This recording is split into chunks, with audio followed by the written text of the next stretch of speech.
Ready? Yeah. Yes, I'm ready if you're ready. Let me make sure. I guess I haven't turned my camera on. I need to do that. Welcome, everyone, to the March 10th, 2026 City Commission agenda. And we'll start by approving the agenda. The City Commission reserves the right to amend, supplement, or reorder the agenda during the meeting. Motion to approve the agenda? Is there a second? Second the motion. All those in favor say aye. Aye. Opposed? Passes 5-0. And now I should go back and have Sherry read the rules of the meeting, which I skipped. So excited about the proclamations here. Thank you, Mayor. And good evening, everyone. If you would please silence your cell phones. The primary format for accessing the meeting is in person at City Hall. Virtual access cannot be guaranteed due to potential technology issues. When the mayor calls for public comment, please approach the podium to indicate you wish to speak. Virtual participants should use the raise hand function. When prompted, select Join as Panelist. There will be a brief delay as your role changes. Once your name is called, please unmute, turn on your camera, and state your name and zip code before speaking. All comments will be limited to 3 minutes. The city reserves the right to turn videos off or mute participants. Thank you, Mayor. Thank you. And that brings us to the proclamations. We have 2 proclamations tonight, and as excited as we took some pictures about the second one, I think the first one is more important, which is to proclaim the month of March 2026 as Women's History Month. I think Eleanor Gardner, if you would like to say a few words, and we can read the proclamation. I would. Thank you. As Mayor Finkeldine mentioned, I'm Eleanor Gardner, and I'm the Outreach and Engagement Coordinator at the KU Biodiversity Institute and Natural History Museum. I'm honored to receive the city's 2026 Women's History Month proclamation in recognition of the museum's annual Celebrating Women in Science event. This is our 5th year organizing Women in Science, and this year it will take place on Saturday, March 28th from 11 a.m. to 2 p.m., and I hope to see some of you commissioners at the event this year. As a former researcher, now turned informal science educator, I've long been passionate about highlighting the contributions of women in all fields of study, especially STEM.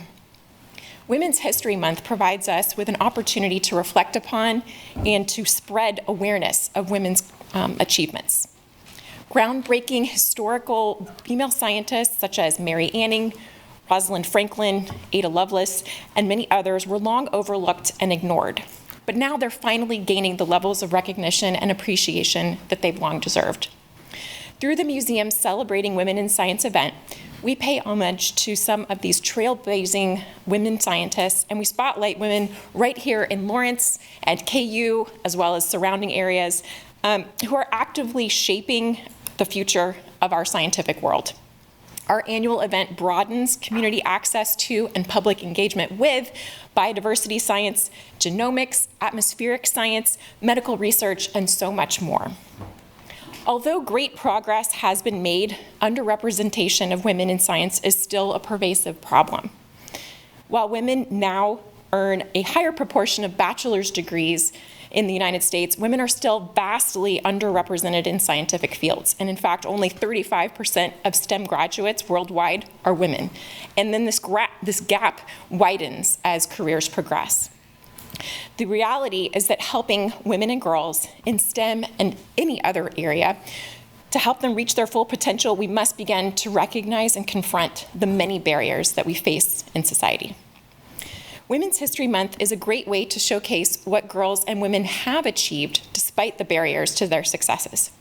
But it's also necessary to keep working towards eradicating these barriers to make sure that girls and women, like those that we're so proud to feature at our Celebrating Women in Science event, can continue to achieve.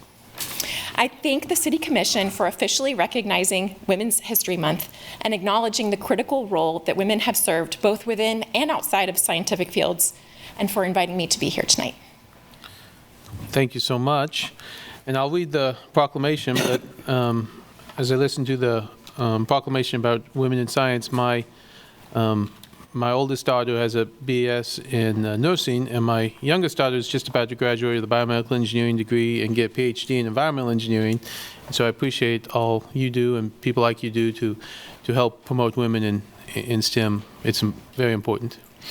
Okay, here's the proclamation. Whereas, in observance of Women's History Month, the City of Lawrence recognizes all women for their significant contribution to shaping our nation's identity and strengthening our country through recorded and unrecorded historic contributions. And whereas, during Women's History Month, which is recognized by many countries, we celebrate women securing their own rights of suffrage and equal opportunity, as well as the efforts women put into past and current social movements. And whereas the City of Lawrence is committed to diversity, equity, and inclusion as fundamental characteristics of a healthy, vibrant, and thriving city. The presence and strength of women continue to enhance the quality of life in the City of Lawrence and throughout the nation. And whereas all women of every race, class, ethnicity, sexual orientation, and religion are to be honored and celebrated in the home, workplace, and community. Now, therefore, I, Brad Finkeldine, Mayor of the City of Lawrence, do hereby proclaim the month of March 2026 as Women's History Month and encourage all in our community to take this opportunity to reflect on the past and present achievements of all women as demonstrated by our efforts in reaching for equity. Let us all work hard to ensure such equity for all. Thank you.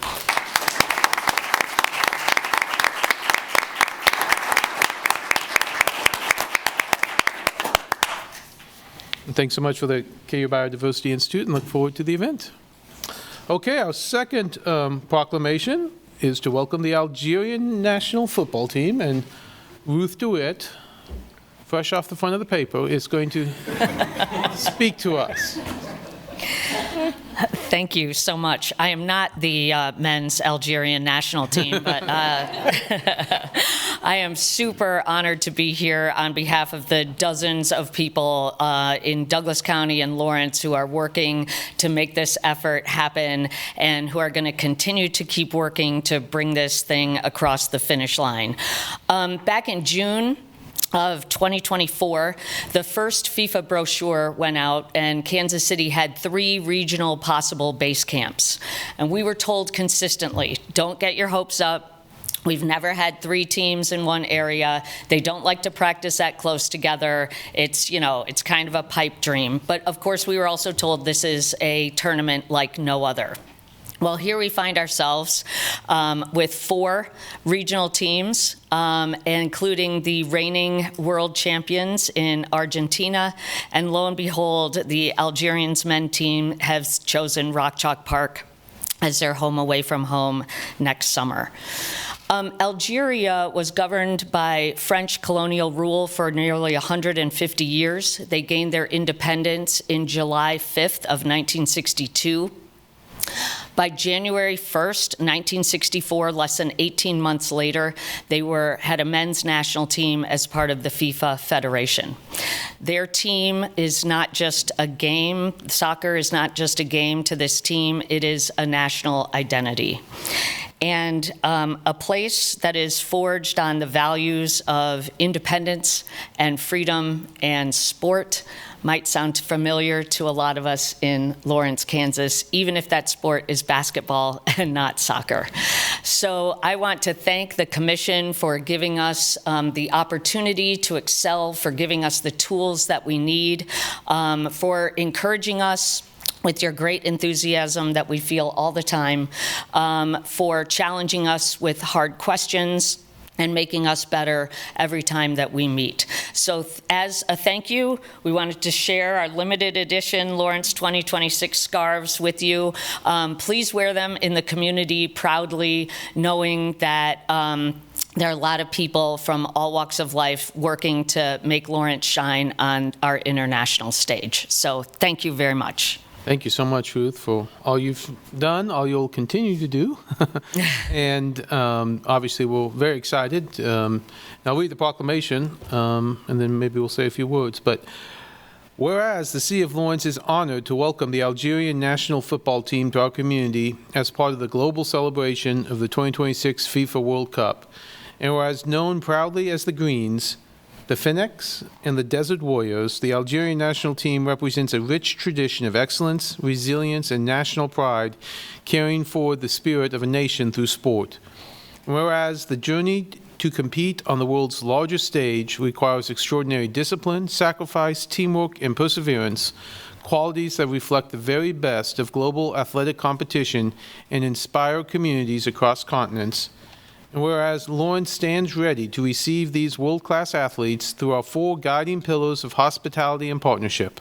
1, world-class preparation and facilities, ensuring elite training environments, operational excellence, and seamless coordination so athletes can perform at their highest level. 2, unified community partnership, bringing together the City of Lawrence, the University of Kansas, Explore Lawrence, Douglas County, the Lawrence Chamber, and other regional partners in a spirit of collaboration and shared purpose. 3, cultural exchange and global friendship, celebrating the opportunity to connect our community with the people and traditions of Algeria, fostering understanding and mutual respect. And 4th, safety, care, and professional stewardship, providing thoughtful planning, coordinated public safety, and attentive support so that every player, coach, staff member, and visitor feels secure and welcome. And whereas Lawrence is a community defined by character, courage, and commitment, values that align with the strength and determination embodied by the Desert Warriors. And whereas hosting the Algerian national team marks a historic moment for our city and deepens the bonds between Lawrence and the global community of sport. Now therefore, I, Brad Finkeldine, Mayor of the City of Lawrence, on behalf of the City Commission and the residents of Lawrence, do hereby proclaim a heartfelt welcome to the Algerian National Football Team, the Greens, the Phoenix, the Desert Warriors, and extend our best wishes for success, strength, and sportsmanship in the 2026 FIFA World Cup. We are proud to host you, we are proud to support you, and we welcome you to Lawrence.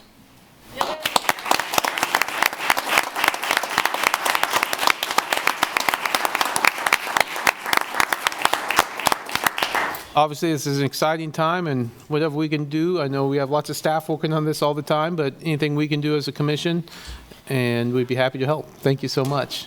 Exciting times. Okay, that brings us to the consent agenda. Items on the consent agenda are considered under one motion and approved by one motion. Members of the governing body may remove items for separate discussion if desired.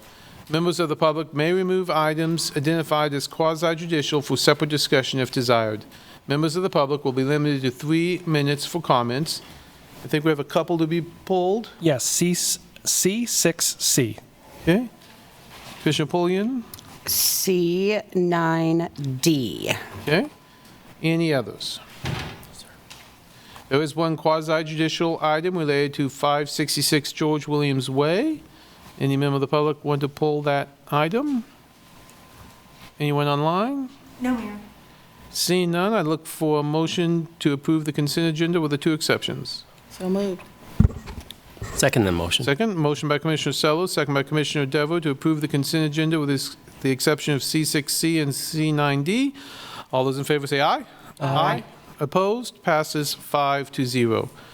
C6C was pulled by Vice Mayor Courtney. Yeah, so I work at Cisco. I work on the commercial side. I don't have anything to do with the federal government side or the local government side, but I didn't feel it was appropriate for me to be voting on something that directly affects my company. Okay. So I was going to abstain. And so I guess Okay. I go to the other. Yeah, this hopefully won't take long, but yeah, if you step out there, then we will bring you back.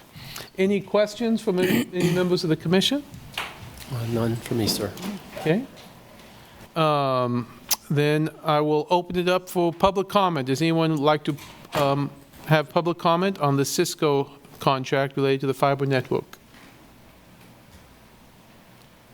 How about online? No. No. Andy's raising his hand. I think he's just on in case you have questions for him. Okay. No members of the public. I don't think we have any questions. If not, I look for a motion. We authorize a purchase order with CDW Government LLC utilizing the Kansas Cisco NVP Data Communications AR3 Government-Only Contract Number AR3227-47258 in the amount of $157,535 for networking equipment and wireless infrastructure for the MSO Campus Phase 1 Project MS1-00023A. Second? Motion by Commissioner Sellos, second by Commissioner Devo. All those in favor say aye. Aye. Opposed? Passes 4-0. We'll invite the Vice Mayor back.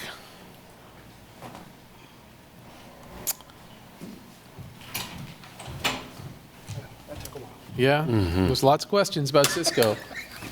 Cisco.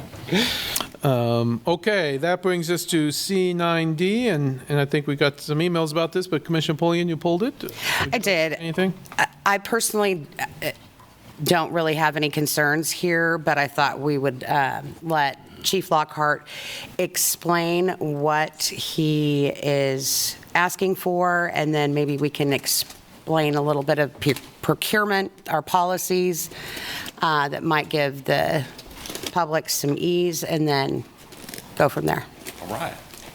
Good evening, Commissioners. Thanks for having me here to talk about this program. This is a program we're asking for your approval for us to enroll in. It is called the 1033 program, and it allows law enforcement agencies to obtain surplus equipment from the U.S. Department of Defense at little to no cost. Participation can significantly reduce the need to purchase certain equipment with local tax dollars, allowing the department to better allocate its existing budget towards staffing, training, and community services. And as you know, we've had to cut a lot of money from our budget the last few years, and equipment is one of those things that usually hits the cuts first. So we've really need some equipment money, and this is one way to do that.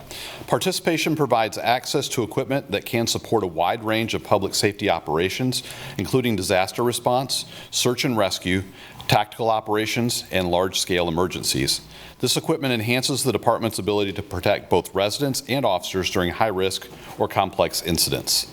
The two things we're asking for with our initial enrollment will be ammunition and night vision goggles. So those are our two asks at first. Our ammunition budget is something that's really taken a hit, and the night vision is something we don't have. So if we're on a tactical operation, being able to see at night gives us an advantage over any bad guys we might be dealing with. 3, there is always local control and oversight. Any equipment requested through the program must still be approved and managed locally. And it's managed through the state of Kansas as well. So it comes from DOD through Kansas to us.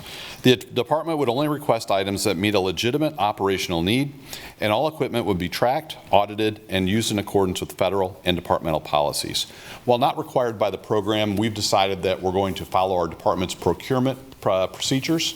So anything that's $25,000 and under in value, I can approve. Anything that's $25,000 and $99,999, the city manager would approve. And then anything over $100,000 would come to you all for approval. Again, not part of the program, but we want to do that voluntarily so that we feel like we're being open with our community about the things that we're going to be acquiring. Number 4, preparedness without mandatory use. Joining the program does not obligate the city to acquire any specific equipment. Approval simply allows the department to participate and evaluate available resources in the future. It provides flexibility to obtain equipment if a need arises, ensuring the community remains prepared for evolving public safety challenges. The department and the city have never enrolled in this program, so this is our first time to do so. And then once we're in, then we will start looking to see if there are things that would meet our needs. So happy to answer any questions y'all might have. And I want to make sure I understand it. I read up on the program, and it's not like you actually have to apply to the state and request it, give the reason you want it, what it's going to be used for. They pass that on. It's approved at the federal, state level before. It's not like it's a shopping cart or something. Yeah, we don't get to go to a shop. Yeah, it's not where you go to the shopping cart and check out what you want and you load it up and bring it home. There's a process. So our application will go to the state of Kansas representative for the law enforcement surplus operation, and they request things from DOD. We're able to get on there and look at what's available, and then we request it through the state. Mm-hmm. And for those interested, you can go online and look at certain things that are available. Interestingly, there's things like socks available. And Yeah. I mean, anything that you can think of that the Department of Defense would have for its personnel are going to be available there. Yeah. Okay, other questions? I have one question about if this program has been kind of in force for a while, why are we applying at this time? Why is this the first time? Can you kind of give me a feedback? I think probably for us, we're looking at budget cuts. So we've had some significant budget cuts, and ammunition is something we use quite a bit of. So that was something that the officers found was available. And then night vision is something that we've never had. So being able to get some of that equipment. So that's kind of where we are right now with enrolling in it. Makes sense. Thank you. Mm-hmm. Any other questions? Thank you. All right. We'll let you know. This is a public comment item. Since we pulled it off consent, any member of the public would like to speak on this item, you'd have 3 minutes.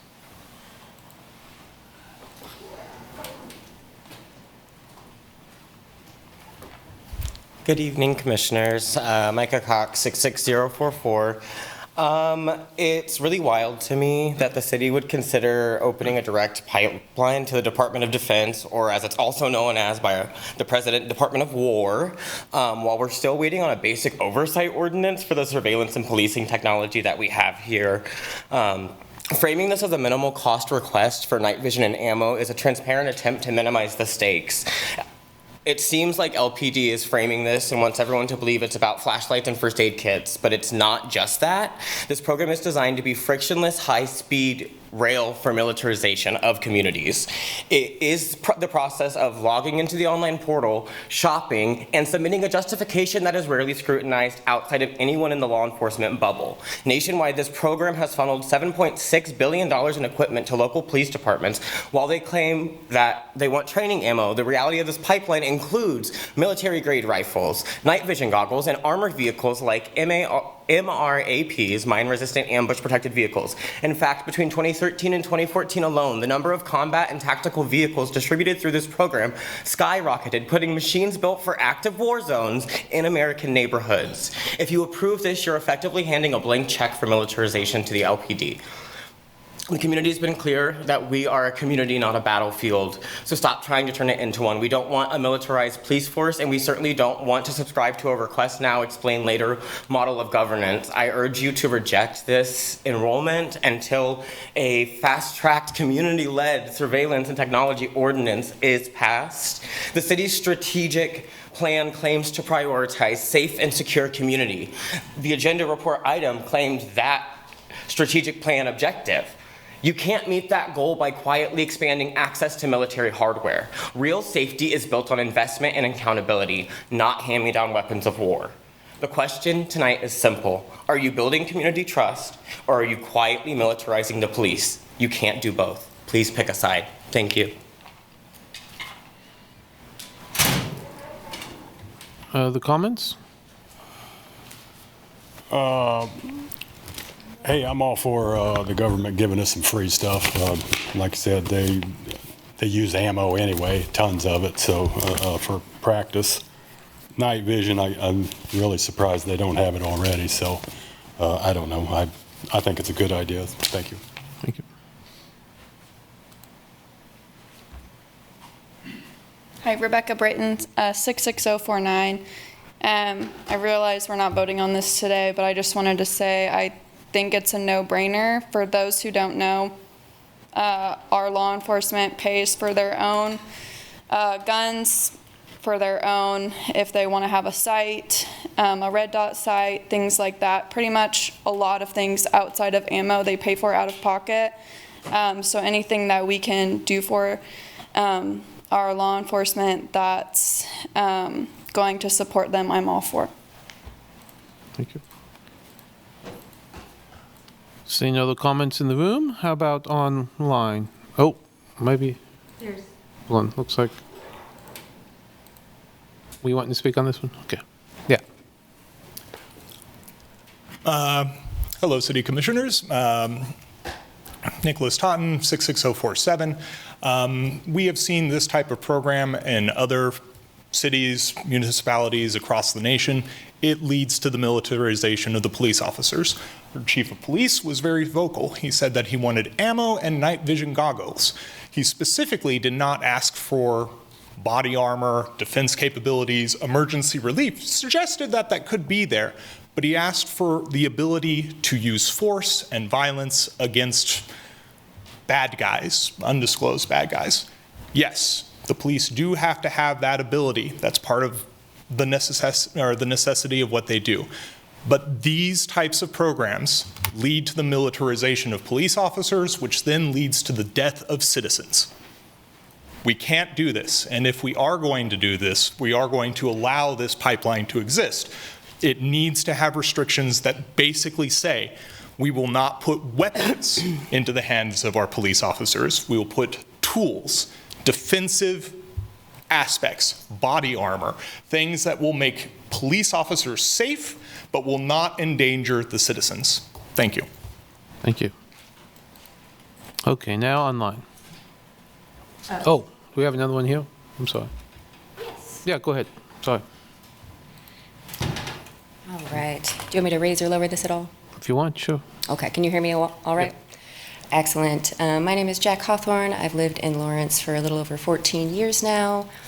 I think it's important to have community security to some extent. However, I very much agree with what was just said. We don't need to militarize our police. I think our police, they should have Kevlar, et cetera, in order to do the job safely.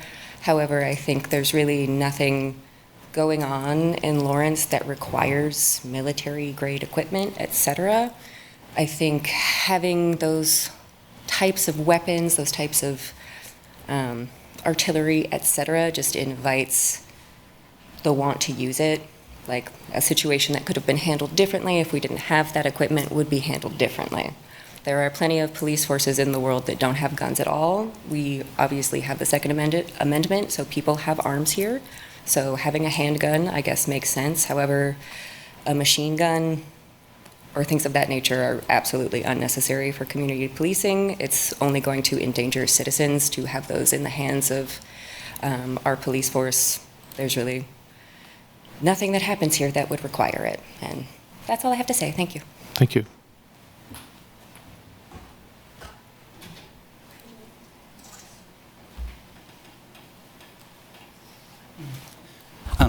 Good evening, City Commissioners. Building on what everyone else has said, I think that giving our police military-grade equipment is questionable at best, especially since we're in this era of, like, the police still don't want to talk to us about how they're trying to weaponize surveillance technology in this city, so we already have situations in other states where people are being tracked via their license plate by their ex-partners. And now we're coming in and trying to give military-grade equipment to a police force in a town of 100,000 people on a good day. For threats that are not being specifically mentioned or named without any clear examples as to why this sort of equipment is needed. And you can point to other towns all you want, but that doesn't necessarily indicate anything about Lawrence. So I think that opting this in feels like a weird, extraordinarily aggressive preemptive measure, and preemptive to what, no one can quite say. So my statement on the matter is simply, it feels very fearful of the citizenship here, and it's never a good sign when those who are supposed to be keeping the law are just scared of the people they're supposed to be protecting. So, thank you. Thank you.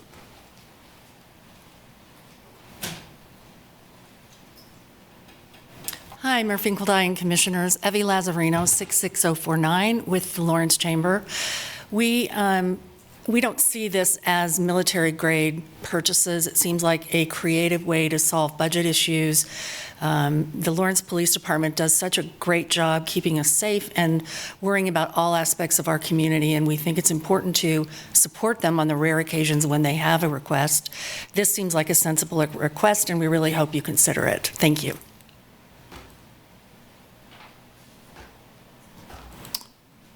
Okay, now we'll go online. And we do have one.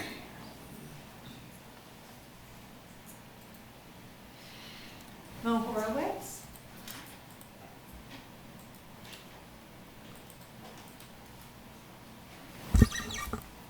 Mo Horowitz. Thank you. I promise this is on topic. Just give me a minute to get there. My grandmother's brother, Abi, was one of two Jews in a small Hungarian village who survived Auschwitz. When he returned, he found another family had moved into his house, claiming it as their own. To clarify, this family had a home. They just liked my great-uncle's house better. And when they heard people were liberated from Auschwitz, they felt entitled to better my relative's death and stay put. I was maybe 10 when I first heard this story, and I've often tried to imagine the steps that got them from our families have been in community for generations to acting like ghouls, scavenging from those they presumed did. Not every choice is going to scream ethnic cleansing. Some choices, like an empty house or transferring DOD surplus to Lawrence, are going to make a kind of sense on the surface if you ignore all the other context and don't get input from everyone impacted. We've seen ICE take over LA, Chicago, and Minneapolis, putting anyone who isn't white at risk, regardless of their citizenship status. We're waiting to learn if an ICE detention center will be nearby in Leavenworth. So I want a process that includes community oversight about what we're getting from the DoD now and in the future. I really want to believe the city won't bring in weapons to be used by our neighbors and community members, but I don't see how we do that without a lot more transparency and community involvement. That is the only way to ensure we don't become scavengers profiting from the obscene conditions placed upon our neighbors. We can't disapprove of children and elders being disappeared and terrorized by ICE on one hand and amass more weapons for ICE to commandeer on the other. I hope you will take the time to be informed by the community, especially the folks who are most likely to be targeted by ICE. Thank you very much. That's all the comments, Mayor. Okay, I'll bring the item back to the commission for questions or comments. Give me just a second. Chief. Commissioner Sellers, you were going to speak. I didn't mean to interrupt you if you were. No, go ahead. You've heard some public concern here, which is ultimately why I pulled the item. Would you mind addressing some of the concerns that you heard? I personally appreciate opportunities to save in terms of budget, but I really also appreciate our public trusting us. So if we can address that as much as we can. Yeah, I mean, I can publicly say we're not going to militarize this police department. It's not a priority of mine. I don't think it's a community value. And one of the things we talk about is to police the community the way they want to be policed. If we were trying to get like an MRAP from the DOD, I don't think I would have a job very long. So it's not a Rich Lockhart value. It's not a Lawrence Police Department value. It's not a City of Lawrence value. It's not a community of Lawrence value. I have no desire to make this police department look like we're in the downtown Fallujah. Our officers are not that way. They're not trained that way. Our policies aren't set up that way. There may be other departments that do these types of things or get those kinds of vehicles, but that's not going to be us. We're going to always stick to our community values. We live here, we work here, we know what our community expects of us, and it's a pretty high bar, and I feel like we live up to that. Thank you. Other questions? Yeah, I was just thinking, I think bullets are offensive and defensive in nature, and some of the comments were about, wanting to focus on defense, and I would say that night vision goggles offer more defensive protection than, especially in policing, than offensive, unless you're trying to actually snipe on somebody. But in this case, the argument goes both ways, so I feel like we want to err on the side of serious reduction in our costs and, of course, safety of our officers. So that's how I feel about it. Chief, can you give us a hypothetical of why you would use night vision goggles? Night vision goggles are going to be used at night, obviously, or in a low light area. So if we have a hostage situation inside of a building, one of the things that we do is we consider cutting power. So let's say we're inside of a building, we cut the power, there's no lights, the bad guy can't see. If we have night vision, we can see. And that's what's important. It gives you a tactical advantage. If you're operating at night, it gets really dark. And we've got some drones that we use that have infrared technology and also heat-seeking technology. That helps us be able to see in the dark. But the reality is you can't see on the ground in the dark when you've got something overhead. So this gives us that ability to make the situation safe for the officers who are involved. Any of our community members who may be victims of what's happening, it helps us keep them safe. Those are our priorities of life. And then it also helps us apprehend the person that we're trying to get in a safer way, because we can see them, we can see what they have. And if they have a weapon, we'll know that. If they don't have a weapon, we'll know that. And so being able to see in the dark is a really important thing. We're just not equipped to do that naturally, and we end up in places where you can't see in the dark. And are you trying to run surveillance on individuals that are not involved in potential criminal activity? Because people are wanting a surveillance policy, and I don't know that it necessarily comes from their fear of us surveilling them, but there's a lot of fear at the federal level, certainly. So Can you tell us your stance on that and how that is handled? We're law enforcement. We investigate crimes. We don't investigate people who are expressing their First Amendment rights. We don't investigate people who are living their lives. So we, even in our policies, if we go back to our camera policy, we're only allowed to look for things on the cameras after an incident happened. So we're going back after we've had a crime reported and looking for evidence that would help us identify the people who are involved in that crime. We're not proactively looking for anything related to somebody just living their lives or walking around downtown Lawrence. I don't have enough people to do that. We have more than enough work to keep us busy with calls for service, with investigating crimes. In fact, we're having to prioritize the crimes and the calls and the crimes we respond to and investigate because we don't have enough people to do the ones that we're having right now. So we're having to kind of triage some of that. So to think that we would be out there looking at people just going about their daily lives is just not realistic. And that's not something you have a desire to do? Not at all. Okay. No. I think that I certainly am not a proponent of us surveilling people that are not potentially committing crimes. What I am interested in, and we did receive several emails, and again, we're doing this to make sure that the public understands that we're listening to them. So several emails, and as what we heard in public comment, concerns about this surveillance, et cetera.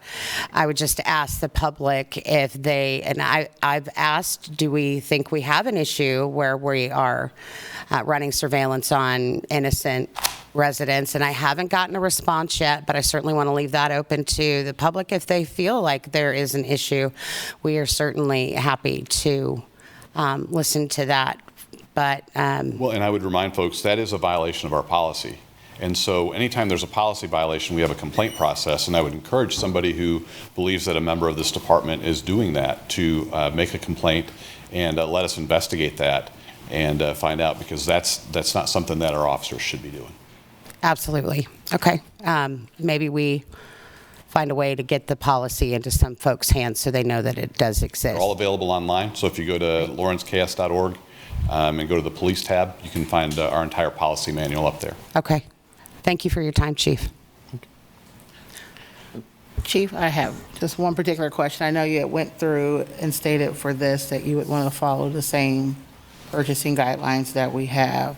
So I'm kind of looking through kind of like with the top kind of different buckets of equipment that municipalities have typically purchased through the program.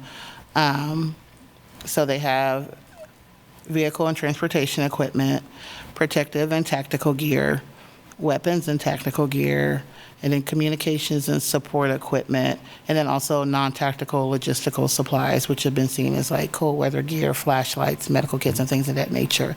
So to help the community understand, knowing that up to a certain threshold, you can make a purchase, and then other things like with the city manager that often comes to us on consent, anything above that above the city manager's authority would then come to us. What would be something potentially from the list that you would have the ability to order that would not require it to be on consent or to come in front of or for it to come in front of the commission? So anything less than $100,000 in value, according to our procurement policy, would not have to come to you all. So, what we're asking for tonight, the ammunition and the night vision goggles, will not add up to probably $25,000. So that would be something that I could approve. If it were up to $99,999, the city manager would. So that's kind of the threshold of what we're talking about with that. So there are some things that, as it relate to different projects, just based on the amount, it may or may not come in front of us. Yeah. Gotcha. Thank you. Now, if it would make the commission feel more comfortable, I don't have a problem with any time we request something, no matter how much it costs, to throwing it on a city manager report so you all are notified before we actually acquire it. I don't have a problem with that at all. I'm a very open person. We've got nothing to hide. Right. None of this stuff is top secret. You all were able to find it, and you're not even subscribed to the program. So I don't have a problem with doing that. If that makes you all or our community more comfortable, we're happy to do it. I think just in reviewing this, and I think this is an excellent example of how we can balance policy with things that we practice, and that it necessarily doesn't need to rise to an ordinance or something of some sport.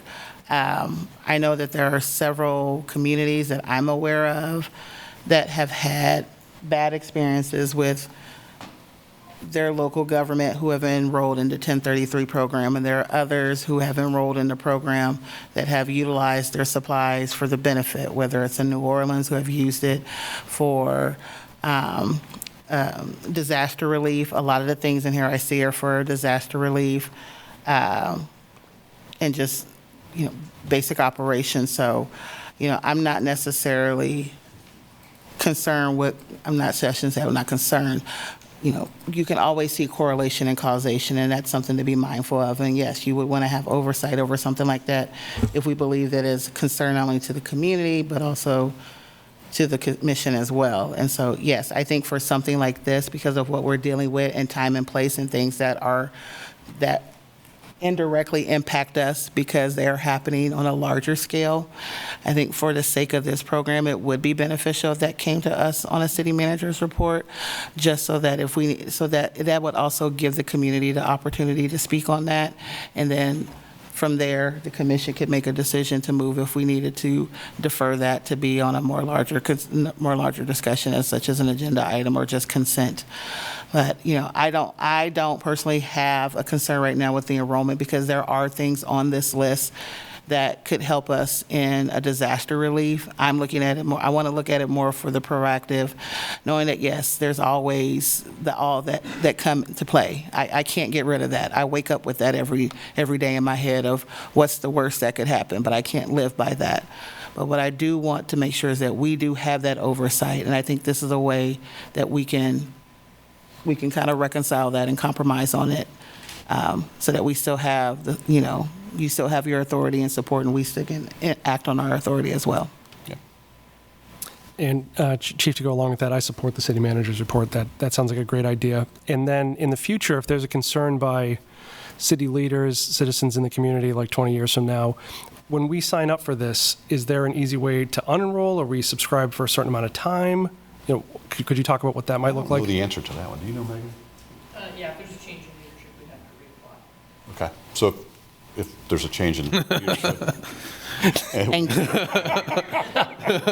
I guess that's after the MRAP gets here. Yeah. Is that a change in local leadership or national? Yeah, that's my question too. Okay, so change in within We're not public safety. sending you any messages here, Chief. Craig? Okay. Well, with that, is there any other comments or motions? I would just also echo that is great that you're willing to do that, and I would be all for it. Motion to approve the Lawrence Police Department's request for admission to the Law Enforcement Support Office Surplus Property Program. Second? A motion by Vice Mayor Courtney, a second by Commissioner Dever. All those in favor say aye. Aye. Opposed? Passes 5-0. Thank you all. Brings us to the regular agenda. And on the regular agenda, we're going to discuss the 2027 preliminary budget. And Ally looks like she gets to lead off. Allie, we kept the podium low for you. Sorry? I said we kept the podium low for you. I appreciate that, thank you.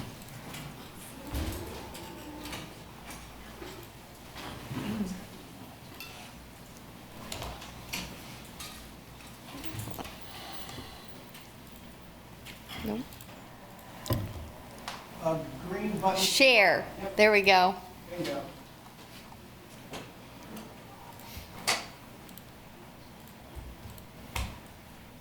You're going to get back in practice. You do this like once a month for the next 6 months or something. All right, I'm going to put it up just a little bit because I think some folks are coming after me, so. All right. Good evening, Commission. We are here tonight to discuss our preliminary 2027 budget. I realize that we are just a few months into the year for 2026, but we do feel like it's important to get in front of you guys and get some direction that will guide our work over the next several months here. Just a look back at our 2026 budget process. So if you think this is early in March, believe it or not, we started even earlier for the last 2026 budget. Folks actually thought there was a typo on here, but believe it or not, we did start in November 2024 for our 2026 budget. So we adopted an imbalanced 2025 budget and then immediately began our work to set to build a plan for a sustainable future for our organization.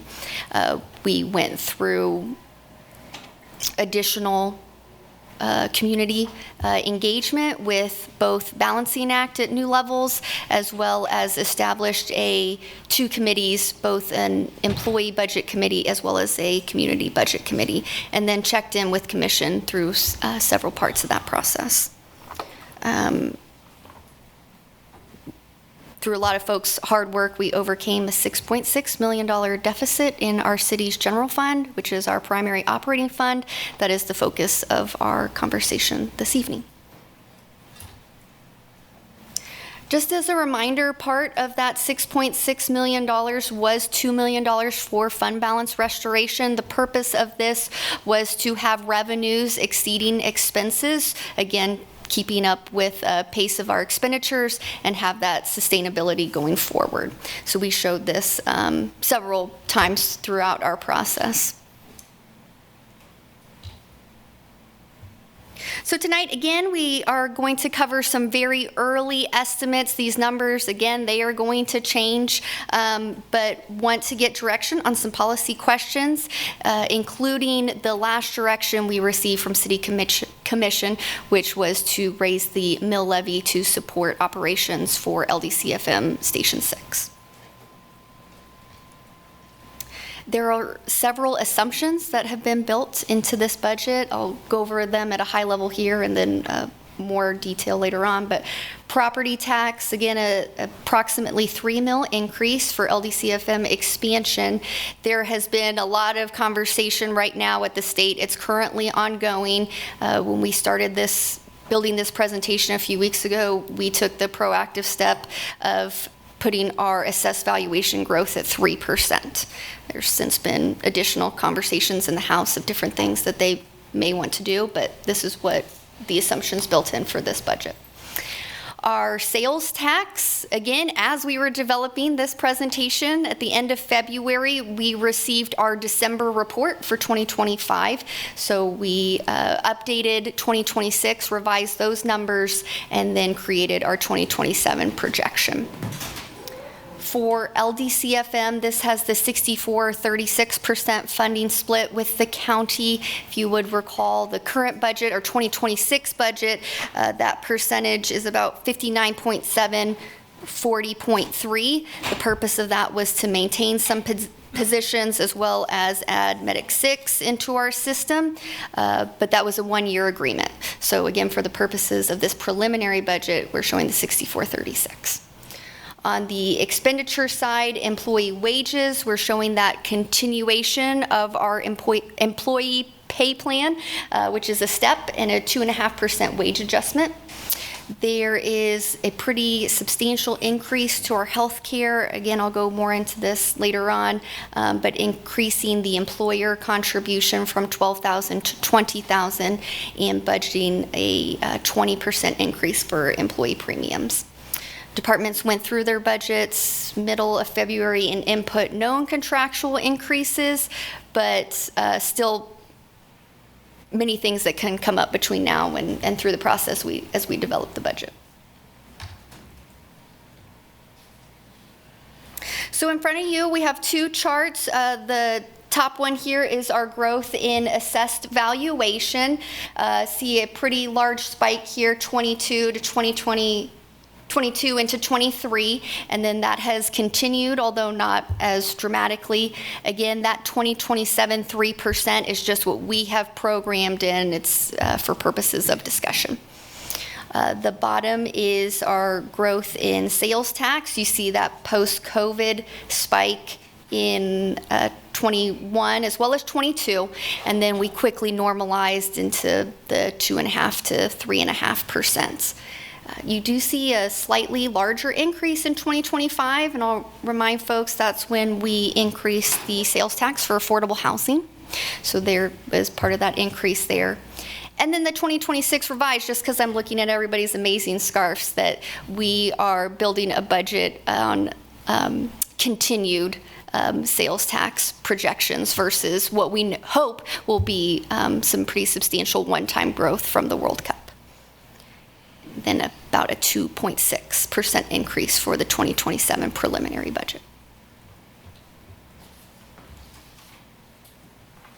So here are those numbers for the 2027 preliminary budget. Again, approximately $3 million increase, so revenues of 133.3, expenditures 132.4, and at the bottom you see revenues over expenses of about $900,000. That is to reflect our reserve requirements for the LDCFM expansion piece.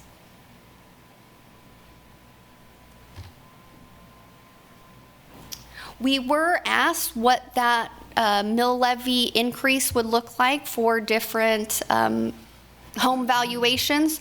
So we show that estimated impact of a $3 million increase for a $100,000 home, approximately $35 annually, $200,000 home, approximately $69 annually, and then a $300,000 home, approximately $104 annually.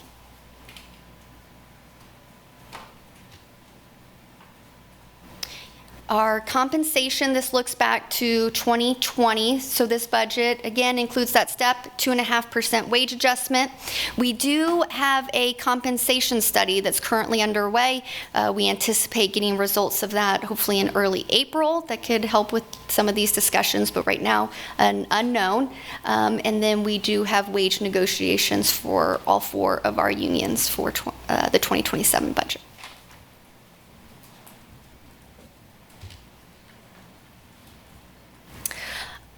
Going to a little bit more on our healthcare, there has been a significant rise in health insurance costs and claims, something that's being experienced nationally. In an attempt to buffer hikes, the city had built up a fund balance in our healthcare fund to supplement any premium increases that employees would have. But as you can see here, we are quickly dwindling down on that fund balance with revenues, with expenditures outpacing revenues. So in order to stabilize this fund, we are going to see some pretty substantial increases, mainly going to be borne by the city, again, going from that $12,000 to $20,000 per position, but also potentially a 20% increase for our employee premiums. You see the last time that premiums were increased for employees prior to 2026, we did make some adjustments for the 2026 budget, but need some more substantial into 2027. Hey, Allie, quick question on this. Understanding HIPAA and privatization, are we able to identify, is it more just in regards to cost of service? Are we seeing different levels of service as well? We're seeing the increase. I know, and I can argue the rationale and lack of rationale for the increase in healthcare expenses, but is it more of people are investing more in their health, so we're seeing more people utilize it, or are we seeing more people get the care that they need, so it's more surgeries? Have we dug down that deep yet? Can we dig down that deep? I'm looking at it as a math. I believe we do have some folks on from HR who may be able to speak to that a little bit, but if not, we will follow up. If we don't have to have it tonight, but I'd be curious to know. Okay. Just the utilization. Yeah. I'm moving Molly. Okay.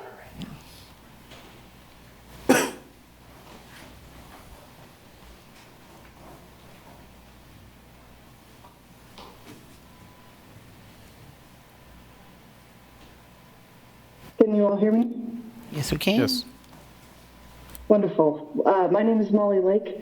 I'm the Human Resources Analyst here for the city. I deal mainly in the benefits. What I can tell you is that we have seen, we're looking at some very de-identified information. We have seen some increases in both utilization, but nationwide costs are up. When you're looking at things like pharmacy care, so on and so forth. I can tell you that the large scale, this is something that's going on. No, I wanted to be able to balance with if most of it's just what we're seeing nationally or compared to just not people, our staff utilizing it. So I can imagine that folks are getting the care they need, but a lot of this increase is out of our control and a little bit more bureaucratic than what we can manage. To a great extent it is. There are some programs, some things that we are trying to implement. So I can tell you that a large percentage of the cost, we spend not quite $2 million a year on weight loss drugs. So this coming year we are actually implementing a weight loss program to try to help, get ahead of it and maybe get some preventative care for people, so that way we can, they aren't on those necessarily expensive medications, because those are about $12,000 or $1,200 per prescription per month. So, Ms. Lake. Yes. I thank you very much for the information you've given. We're partially self-funded, correct? We're completely self-funded. Completely self-funded, so we don't have an underwriter? So we do have our stop loss insurance. Okay. Yeah. I'm sorry, that in my world, we called it partially self-funded. That's great. Sure. Do we have a lot of lasers? We do not actually have any lasers at this time. Okay, great. So we do have, our stop loss provider is Sun Life, and they have had no lasers for the last 2 or 3 years. And with that, everything keeps going up on their side. Yeah, I understand. As well, so, of course, we have our increase. Yeah. I have to ask where the laser is. It's basically when you are self-funded in any way and you've got users that have really high levels. In my past, we've had somebody that we had a $600,000 laser on because they had brain cancer. Yeah.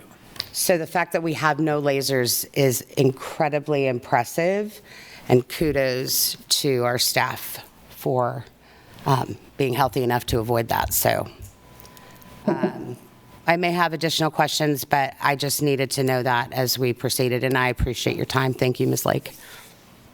Thank you. And so a question, should we ask more pointed questions here or to the end? What would be helpful? I think we'll keep going unless you have something for Molly since she's on. Okay. Then we'll let Molly go and let Ally keep going. Then we'll have more questions about the rest. Actually, it's no questions at the end. Did you not get that memo? So the updated fund balance forecast, we input the 2027 preliminary numbers here. Outlook maybe is a better word for our general fund, but what we're trying to illustrate here is not any sort of assumption that the commission is going to pass imbalanced budgets or anything like that.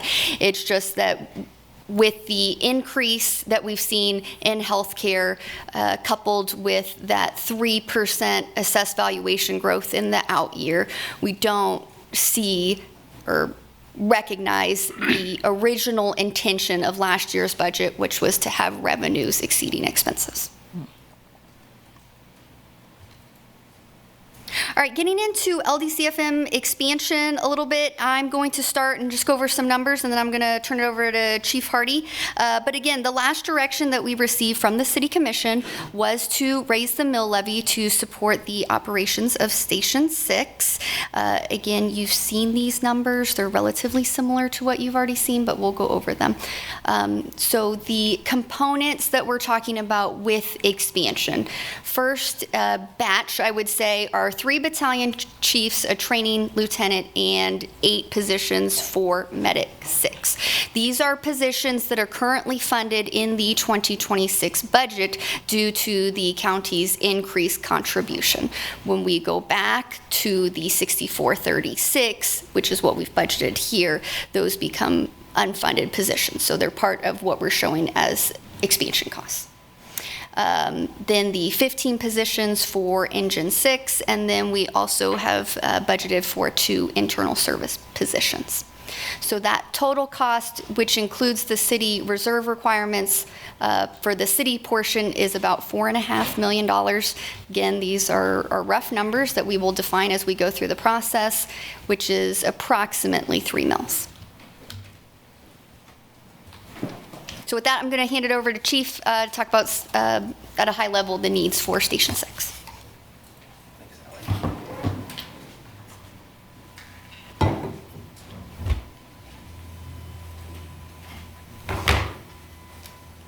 Good evening, Mayor, Vice Mayor, Commissioners.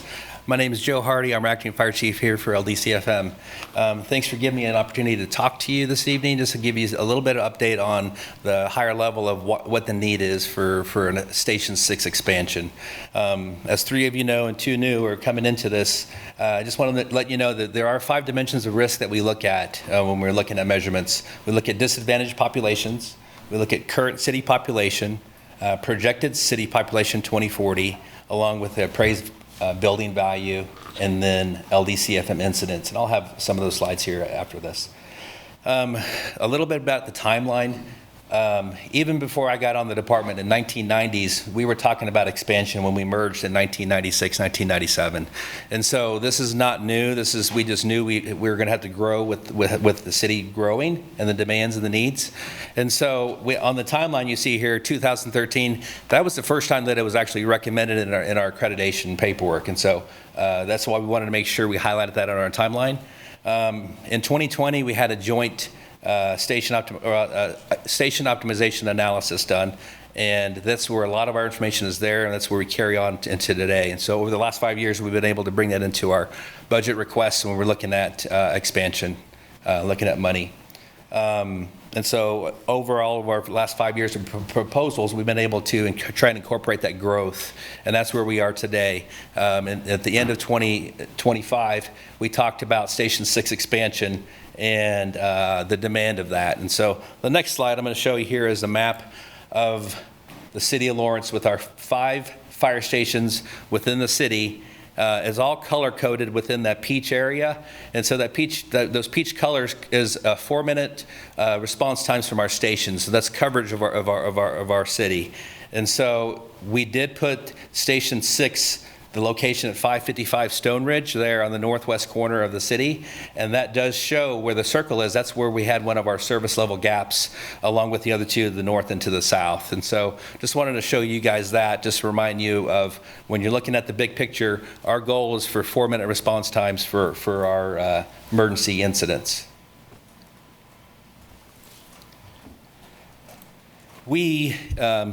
This right here shows you all the way back to 2006, and that was when we last had our Station 5 expansion. That was the last time that we actually expanded then. And so if you look at the call volume there, we were at 8,964, so just right under 9,000. If you look at it, each of the numbers that are above, it shows you gradual increases or even some of the smaller decreases each year. And so if you look at back then, we were running just right under 9,000 calls, which, my slide's cut off here, but we're just running right under 18,000 calls now. And so if you look at that increase, that increase is approximately 72% when you look at all the numbers when you go from there to here. And so just that demand is is on our department and our stations and our call volume is just that pressure. I know I had some communications with you guys earlier today, kind of explaining some of the prevention stuff that we have going on with inspections. So those just that job requirement, the demand is higher and higher. And so this is just proof that the data is there, and that's what I'm here prepared to talk data with you guys if you guys need any of that. I think that's my last slide, and I'll turn it over to Felice Laverne, Director of Transit.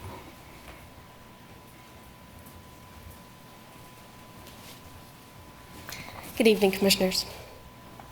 I'm Felice Laverne, Director of Transit. I'm here this evening to open a conversation about the transit sales tax.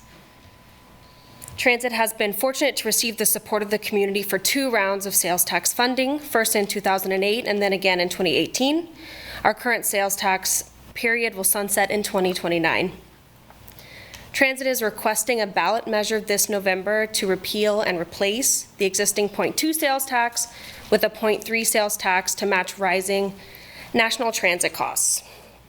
Transit costs are up 75% since 2014. I've been tracking transit funding across the country, and many agencies, including our regional partners in Topeka and Kansas City, are working with their regulatory bodies to increase funding for transit service.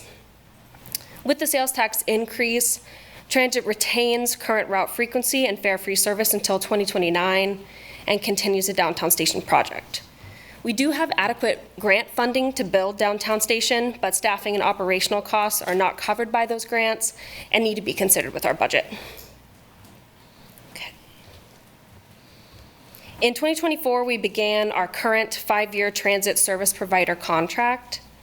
These costs are locked in until the end of 2028 with limited ability to make major cuts. This contract was competitively procured in line with federal requirements. And as you'll see shortly, when this contract ends in 2028 into 2029, it's a pivotal decision year for us. Some factors affecting our local budget: local costs rose sharply along national trends. Federal funding adjustments move slowly. Sales tax has been outpaced by expense inflation.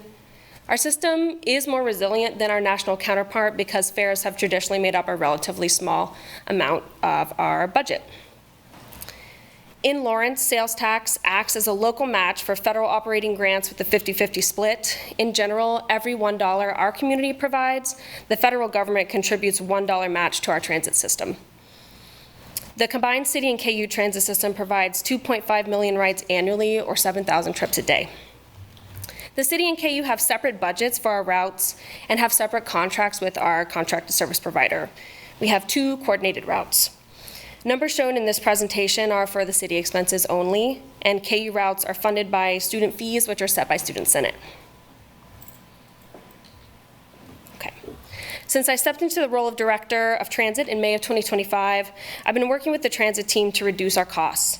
Here are some actions we've taken. We've cut contract costs within available limits. We've delayed bus purchases. We're seeking grants to maximize local funding. We've been focusing on safety, efficiency, and policy rather than expanding services. I've been able to manage the team with less staff through natural attrition. We've launched on-demand fares, which are $3 per one-way trip. And we've launched a Lawrence Transit merch shop where $5 from every purchase will support transit. We're in the beginning stages of exploring additional revenue generation ideas like sponsorships at downtown and Central Station, bus advertisements, and returning fixed route and paratransit bus fares in 2029. Okay, I'm going to talk over some of these budget slides, all preliminary numbers subject to change. This scenario is the transit budget without an increased sales tax. We've projected until 2030, as that's when we dip below the required fund balance and would likely have to cease operations. Some baseline assumptions for both forecast scenarios you'll see here. Funds allocated to the CIP are not shown here, but are already budgeted and accounted for in the fund balance number. Federal grants also aren't shown. They're pretty complicated, but they're accounted for in the revenue and expenses. So we can talk through that. We're going to look just at expenses and revenues, items that we can control. The service provider contract costs are set until the end of 2028, and that'll be pretty important for this conversation. After that, we've projected a 4% increase in contract costs starting in 2029. Downtown station operating costs and funds for part-time staff are included in this forecast. In addition to a new contract, the sharp increase in 2029 reflects a projected dip in federal funding, which means we would carry more costs locally, so I wanted to show that. With my team's efforts, 2026 expenses are projected to align with revenues. Predetermined contract costs, which were negotiated in 2023 for our current contract period, account for the increases in 2027 and 2028, but both years are below 2025 spending, which is important to our team. Okay, this is the scenario with the requested sales tax. This has the same assumptions plus an increase in sales tax starting in April of 2027 of 1.4 million and a full year of sales tax in 2028 at 2.4 million. With these additions, our projections can extend until 2033. Scenario 2 gains a structurally balanced budget until the end of our current contract in 2028. It gains a much healthier fund balance and a smaller projected deficit starting 2030 that could be managed with fares, additional revenue streams, or service cuts. A 3% sales tax and negotiating a more favorable contract in 2029 are the first steps at keeping the transit budget structurally balanced. A multifaceted approach that includes new revenue streams will be required. What this additional sales tax does is protect our existing level of transit service and continued fare-free structure until 2029, provides time to fill a much smaller funding gap, and leverages more negotiating power on our 2029 contract. The team is beginning work now to make sure we're well positioned to procure the most competitive contract we can, so those 2029 to 2032 costs are more manageable. In scenario 1, where we retain an existing 0.2 sales tax, our community would see drastic cuts to service in 2029, and it would leave us very little runway to improve the health of our fund balance or to recover from cuts before 2032, when the next contract would end. In scenario 2, with the sales tax increase, the public would see less dramatic cuts that could be prevented or slowed with additional revenue streams. We have a lot of available data to share and hope this is the beginning of a conversation about how to responsibly manage the transit fund. We know transit is a lifeline for so many in our community, and this team is committed to the challenge of providing the best service we can with a structurally balanced budget. Here is our projected timeline. We're looking for policy direction this evening, and then would hope sometime in the summer to ask for authorization. And then if it were to be put on the ballot, the vote would be on November 3rd, with collection starting in April of 2027. Questions? Proceed? All right. I'm back to questions in a second. Just let Ally finish up and then.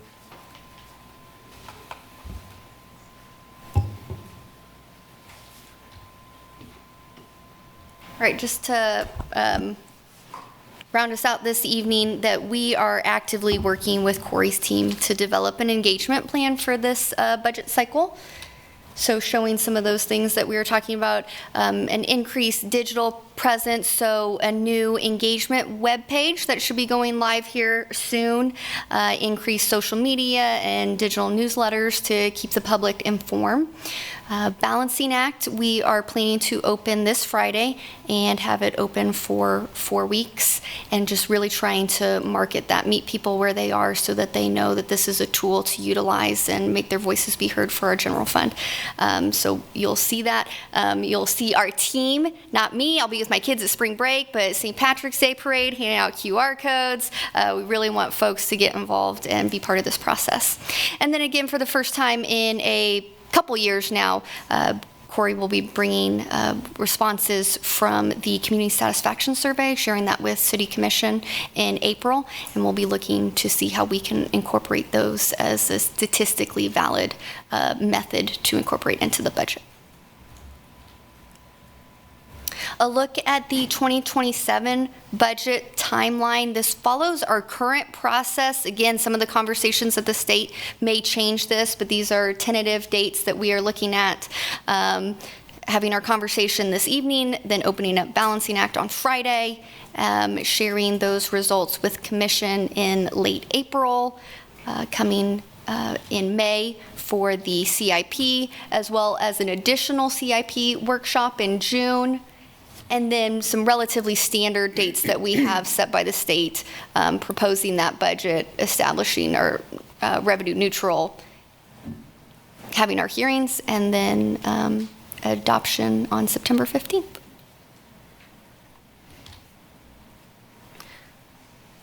So we did have, again, several policy questions that we wanted to cover with Commission this evening that I can go through now, or if there's questions for staff first. Why don't you go through those? I think we're going to use that as a kind of a guideline. Okay. Go through and then go from there. So the first one, is the Commission comfortable with the provided revenue assumptions, recognizing how early we are in the process, but that property tax with the 3% assessed valuation growth, and then the sales tax at 2.6%?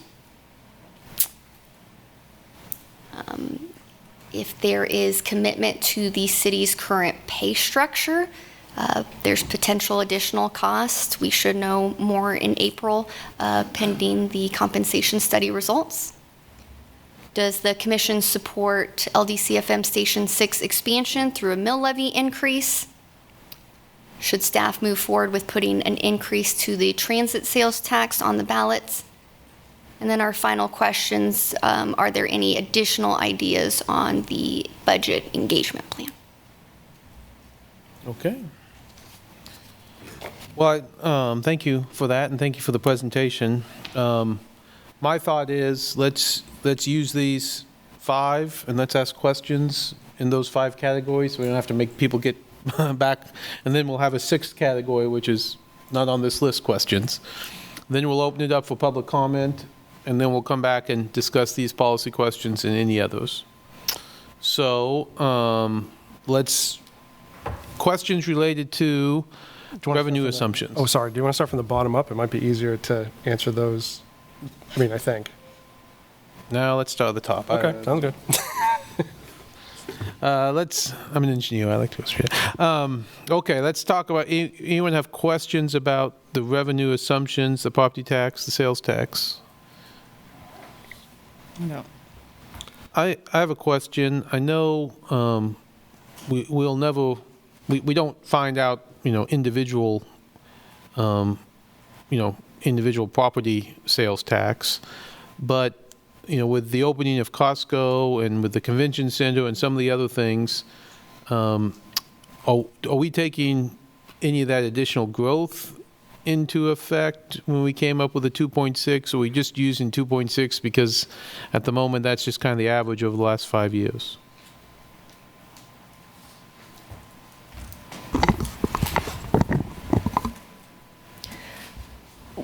We have done some preliminary estimates that for large retail box stores that have not been incorporated into this.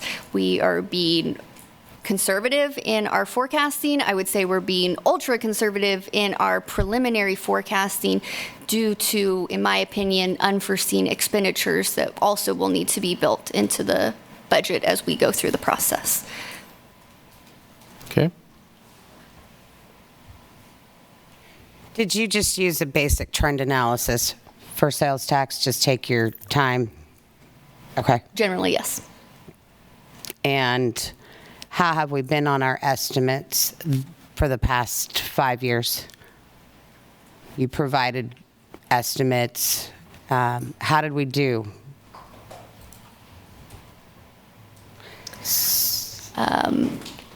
Notoriously, we've had some over-optimistic forecasting post-COVID, and we have looked to correct that. Okay. Conservative budgeting, and I believe that we've been much closer in our projections in the past couple years. Please know that was not me pointing that out. That was an honest question. I know we had a year that we had a rough go on sales tax. Some things weren't taken into consideration. So thank you for the correction on that too. What do you see possibly changing? Are you just going to, you're good through 2025, right? You have everything through 2025. How are we taking, we don't have anything in 26 currently, right? We're 2 months behind in sales tax? Correct. Okay. So we'll continue to add to this. Okay. Do you remember the miss we had? Was it 6%? I was trying to remember the calculation on sales tax forecast. I just trying to make sure everyone has a stand on where we were on those estimates. Do you remember? Does anyone remember? I'm sure we could find it. I don't recall That's my the exact number. recollection. Yeah, I want to. Because, yeah, after 20 and 21, when we had 6 or 8% increase, Yeah. the trend line said, well, maybe it'll continue to Sure. be 6 or 8%. I mean, that's how large And so the difference there is. Yeah, so I think from 22 to 23, we had estimated a 6%, and it came in like a 2%, 2.5% or something. After 2 years of it being 6 or 7% trend in 2020 to 2022, it's flattened off. So I think that's about right. That's where the miss was. But I will say, just again, in defense of everyone who was involved, we had 2 years where it was more than 6% growth, and then but that trend did not last. So Yeah, and I wanted to point out kind of how conservative we're being in our estimate based on previous things that caused us to maybe be in a position we didn't want to be. Yes. Yes.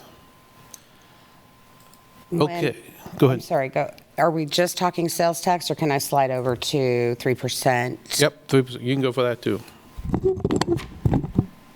As we know, there is a bill currently being considered, whether it stands a chance of getting through or not.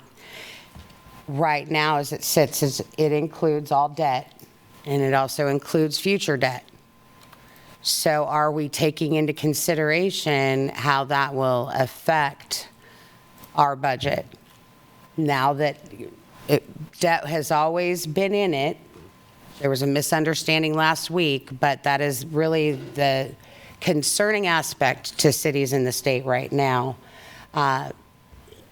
So thank you, by the way, Senator Francisco, for fighting like crazy to get it removed, but to no avail. So I really think it needs to be a consideration, because ultimately, if it passes, we're going to have to try and decide between operations and infrastructure. That's really just the simplest way of putting it. So I certainly don't expect an answer today, right? But I would like to see us somehow take it into consideration and what that might look like, because it will have significant impact if it passes. For the sake of high-level public consumption, does anyone want to briefly share what particular impacts of HB 2745 does have as it relates to this 3%? I know we've talked around it, we've talked at it a bit, but I don't want us to get too in the weeds, because again, we know it's a moving target. But what does as it relates to debt, what impact could that have on operating?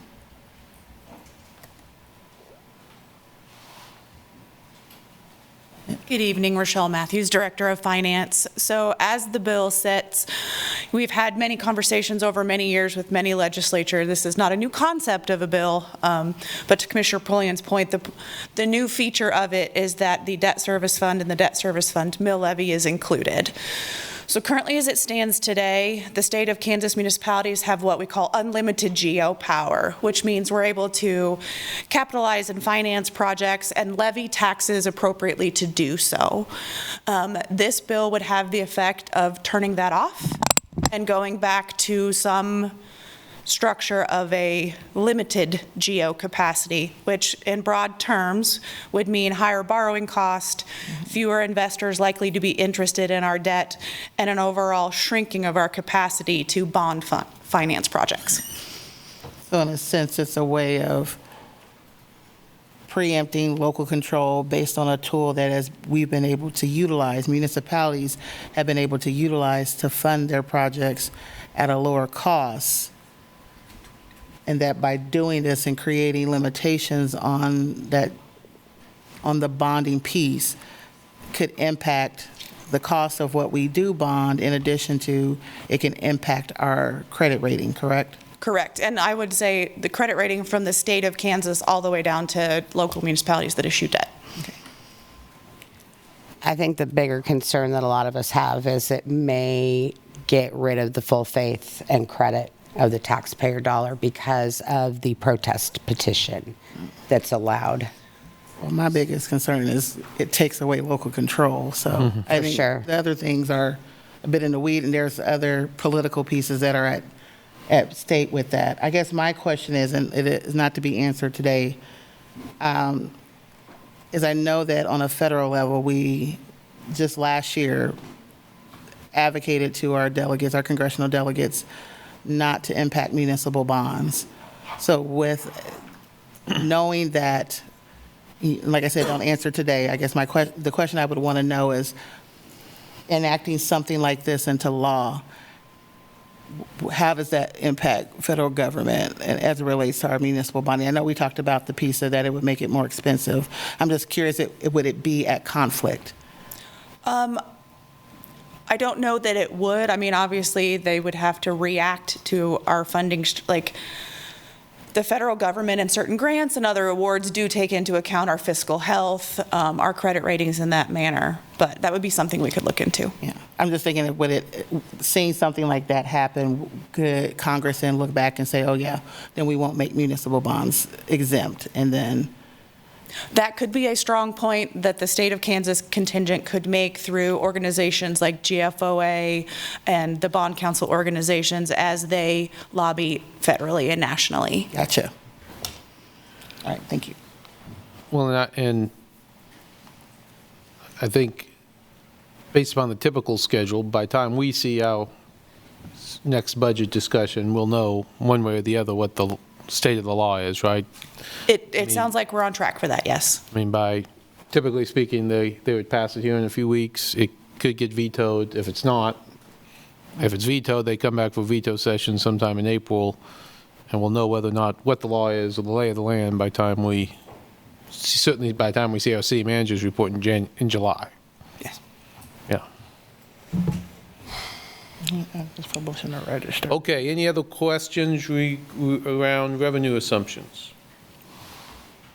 If not, how about questions related to the current pay structure and the pending compensation study? Would the healthcare stuff fit under here? Yes, let's put the healthcare in there. And so I guess it was interesting to me to hear that we're our own, Cigna or self-insured. Yeah, self-insured. Yeah. And so has there been any work to try to see what that would look like if we did more like what the county did to, be with United Healthcare or something else to save money in that regard?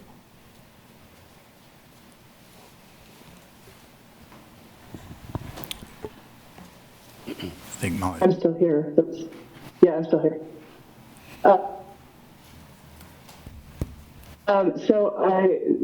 Is actually considered less expensive.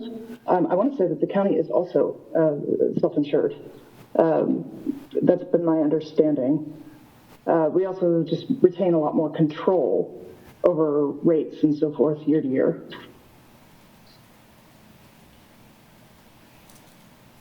I think the conversation at the county level was related to, now I'm forgetting the word, the administration. The administration, like claims handler. Yes. The underwriter. Yes. Yes. There's still some. We actually, yes, there's still self-insured. We are in fact actually going out to bid this year. That is part of the plan or going to go through an RFP process for that this year as well. And I will also contend, I've moved over to self-funded because as fully funded, you're kind of sitting ducks even more than we are with just the underwriter. I feel like I have a question, but it's not coming out right. But we might get you some more information on how it works. It's a like some other things in city government, it is a different concept than your household budget or your employer budget. So probably worth something to dig into that Yeah. certainly takes a while to understand. I mean, it took me a long time. I guess we think we'll have the comp study back in April. Yes. So again, before we make the next step on that. And I believe that they are also looking at our healthcare as part of that. Oh, that's in the comp study? Yes, to see how we are competitive to other peer cities. Okay. See what the benefit costs, how much we're putting in benefits, what the plan design comparison is, in addition to, straight compensation. And does the comp study, I think it does, but ask the question, does the comp study also look at our full union contracts, those doing compensation studies and those employees as well, not just the other employee, all our employees? I think so. I don't know that it's carved out, but they're going to want to look at all major employee groups and how they stack up. So it's not just the general wage groups, it's all of our employees. May I ask who's doing the comp study? McGrath. McGrath? Yes. And we're still on a step basis, right? Correct. Step plus COLA? Yeah, we call it a general wage adjustment, but yes. Have we considered getting a compa ratio and going to a performance-based management? We're already doing strategic planning and tying everything to that, including priority-based budgeting. It would make sense to have a compa ratio. Have we considered that? McGrath was our consultant the last time and recommended going towards steps for all of our classifications. We went away from a performance base for a variety of reasons, which we can get into, but we could certainly ask that they give us recommendations on reopening of that. If you guys had good reason for moving away from it, I believe you. I wouldn't mind hearing a couple of points of why the compa ratio was an issue. Basically, it wasn't funded. Year after year, it wasn't funded, and the collective bargaining groups were being funded, so it created a big difference. And we just were not funding anything meaningful within those pools. So you'd have a pool of 1.5% or 1% or 0.5%, and that was not sending the signal for performance that performance-based pay plans typically count on. And the juice wasn't worth the squeeze, basically. Yeah. As long as we were going to be funding it at that level. Sure. So that's a very high-level summary. I would still love to see a compa ratio, though. That doesn't have to be performance-based, but compa ratios make it really, they really help us figure out where we are market-wise. So, and I'm happy that we can talk offline. This is definitely getting into the weeds. I was just curious. So I definitely appreciate your response on that. But I do think it'd be useful to,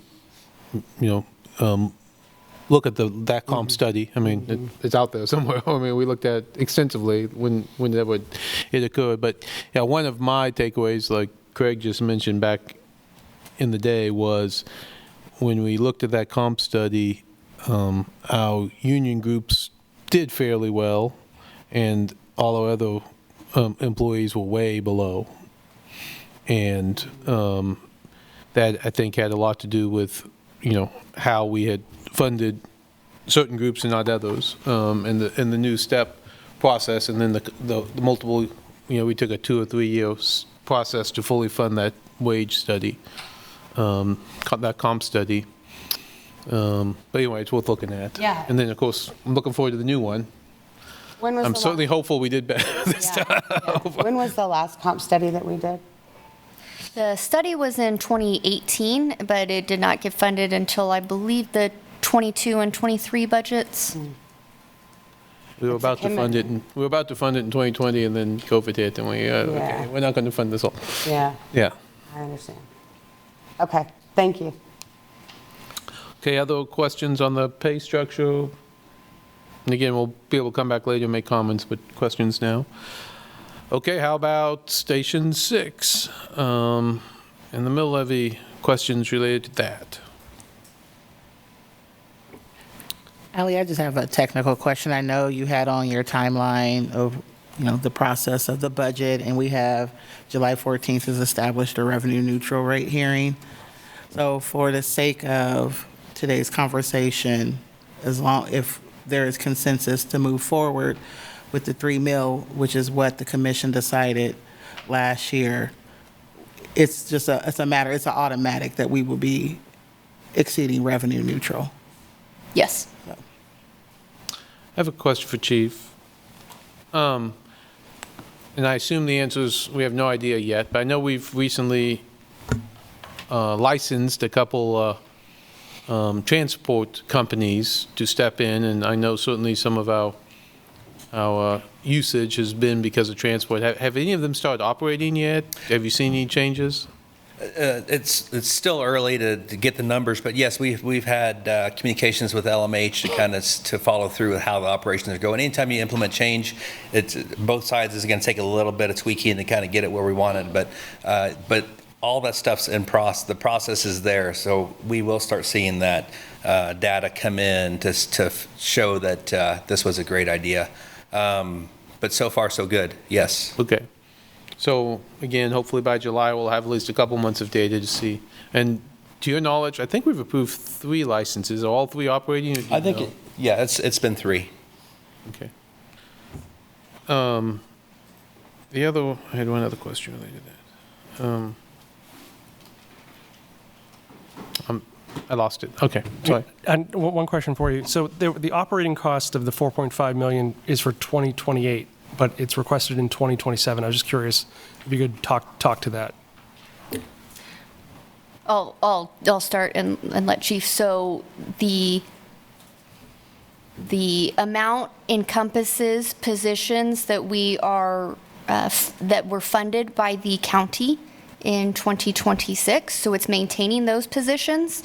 The station, I believe, is supposed to be online in early 29, and so they would have a recruit class in 2027 and then a second one in 2028 for those 15 additional. So where will we house them until Station 6 is done?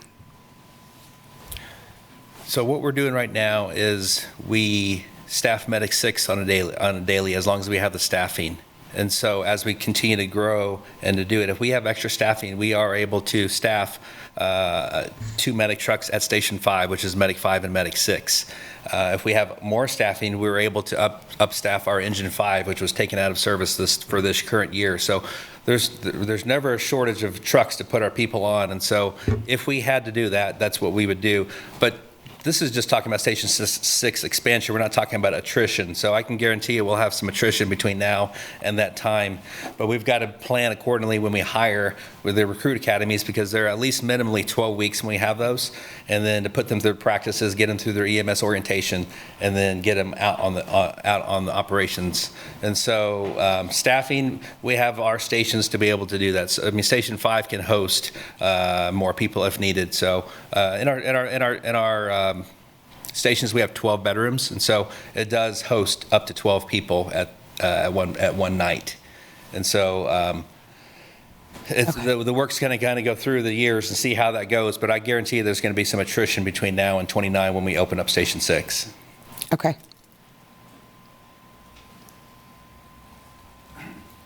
So for purposes of understanding, the process that we're doing, for example, I am in support of Station 6 expansion, but I am not in support of a mill levy increase. So how do we handle that? Because we've got them tied together. Now, I know this decision was made last year, but I have concerns, economic concerns nationally, debt capacity. So I believe that there are other ways that we could try and find increased revenue, right? And some decreased expense to try and make this happen. But I guess I will say, I'm going on the record to say I support the expansion of Station 6. But I want to see us try a lot of things, because I'm not interested in a mill levy increase. So I'm not sure how to go about that in terms of the budget process. Greg and Saad, we can have some discussion later, but if you have a... Yeah, I mean, anybody who tuned in the last couple of budget years, we were talking about the same thing. So it is possible to find additional cuts, reductions in expenditures in other areas to carve out enough for expansion of this service area. The numbers are the same on expenditure that you're seeing here, and so that takes us to the operating budget for the operating costs and the capital budget for the capital costs. So the capital is not the most challenging. You know, we can, depending on what the legislature does, but we can find money to fund and bond finance something like a station. It's the humans that go in it, the professionals that go in it, and the equipment that has to be maintained to actually provide the services. And those are juxtaposed with all the other general fund operations that we've been working very hard to try and fund. And there was a variety of reactions to some of those decisions that were made on the reductions. You've heard multiple departments talk about it here already tonight. We're working very hard to try and find some alternatives and look at, with other revenues, with fees that we offered for recreation services. That's where we got to last year. So, we definitely can resurrect those conversations, and we are prepared to. And we are very interested in any ideas that weren't uncovered through the budget process last year or the year before. It doesn't mean we didn't think of everything as a community and all the people that were very involved in that, but trying to balance all the requirements that we've heard from people, whether it's a strategic plan or the traditional needs of this community and expectations, and then the more recent changes and needs of this community. Most people aren't coming to that podium to tell us to reduce services, and so I'm interested in it. I think it'll be a good conversation. We're really practiced at it. But if there are some other things that we just didn't think of, please, this is the meeting to have those so that we can get to work at exploring those. If there was something that we haven't talked about in the last couple of years, there's innovations, if there's other ways of slicing it, please let us know, and we will absolutely do everything we can to explore those. So it becomes less procedural. It starts high level, right? If we have concerns of pricing people out of this community, then avoiding a mill increase would be a priority, right? If we have concerns of fire and medical and response times, then we focus on making that happen. Does that mean that services might have to decrease temporarily? Potentially. Place and time, right? So we have expansive growth that we are working towards.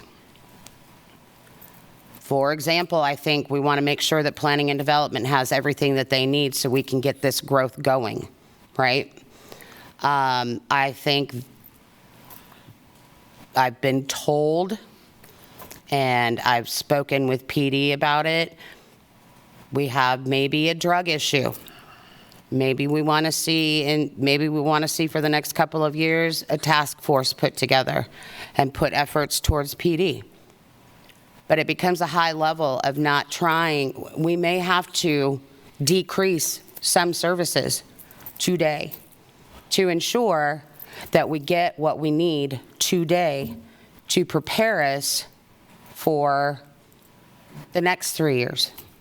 So I have no doubt you guys have explored at every possible avenue to get everything that we need. This is not me saying that you haven't, but typically I like to start with high-level goals. Well, yeah, and I think, and again, we'll come back to some discussion, but I think what you're saying, and I think the direction we're looking for here, last year when we started this a little earlier, but the idea was we had a negative $6.5 million. Yeah. So when we sent all the folks to do their work, they're working on, you guys cut 15%, you cut 18%, let's see.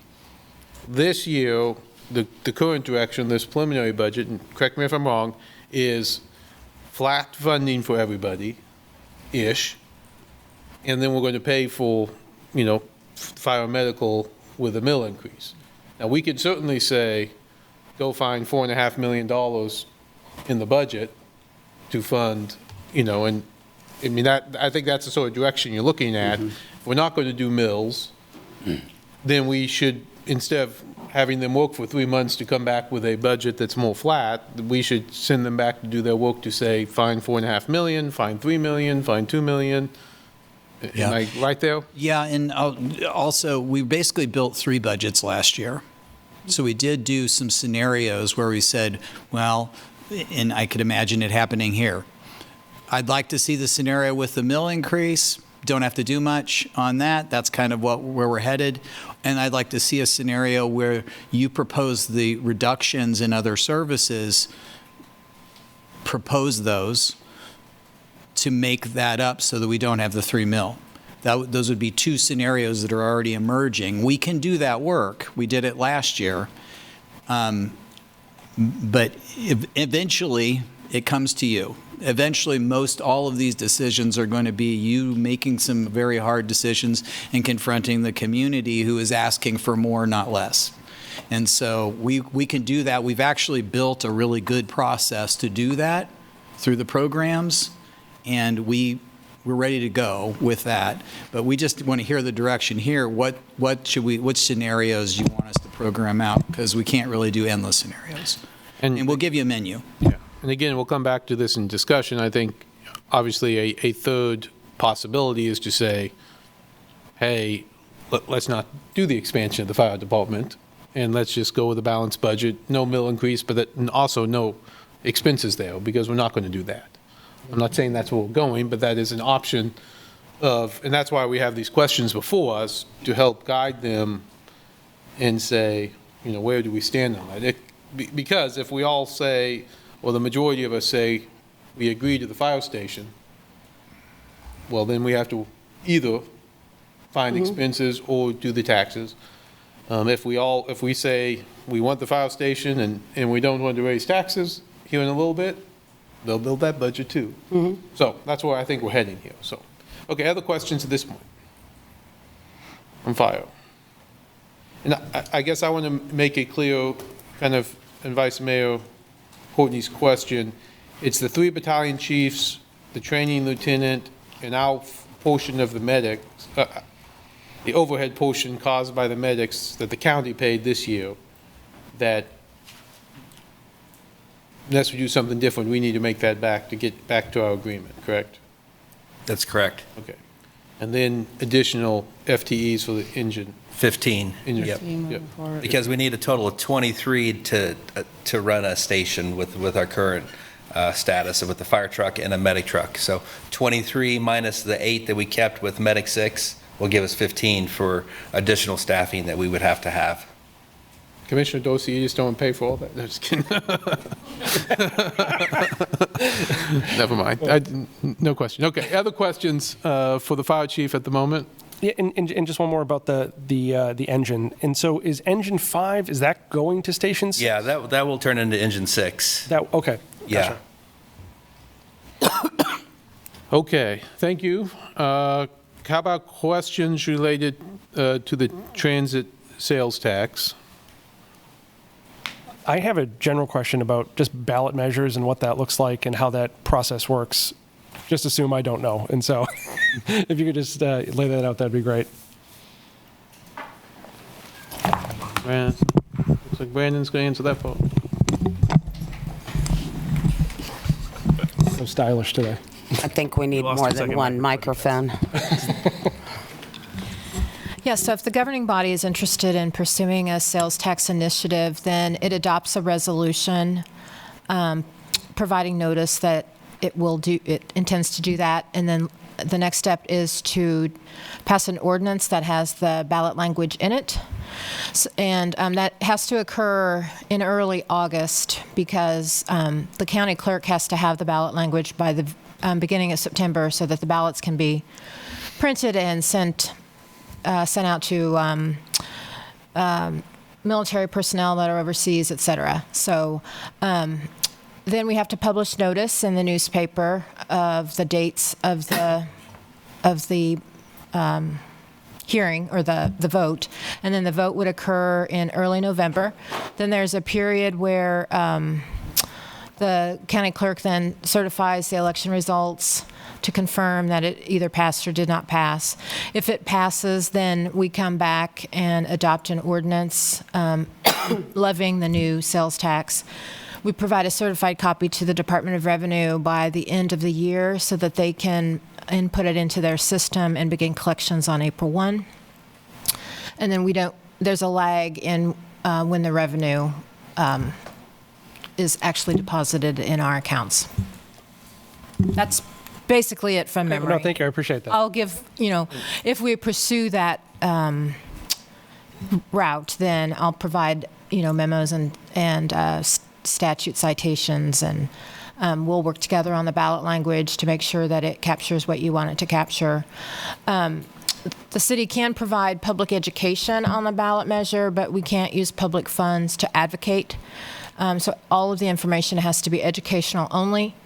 And our office has worked, with communications team to make sure that we comply with those rules. Theoretically, if we move quickly and we wanted to, we could put it on the August ballot instead of the November ballot, correct? I believe so, yeah. It has to be a regular city election. So if there's not going to be a primary, it'd have to be November. Okay, so it can't be August this time because it's not a primary year for us. Okay, got it. Okay. That makes sense. I appreciate some of the additional information you gave today. I'll be honest, I've not spent a lot of time studying the transit budget because it's kind of self-contained, and we've not really messed with it since I've been on the commission.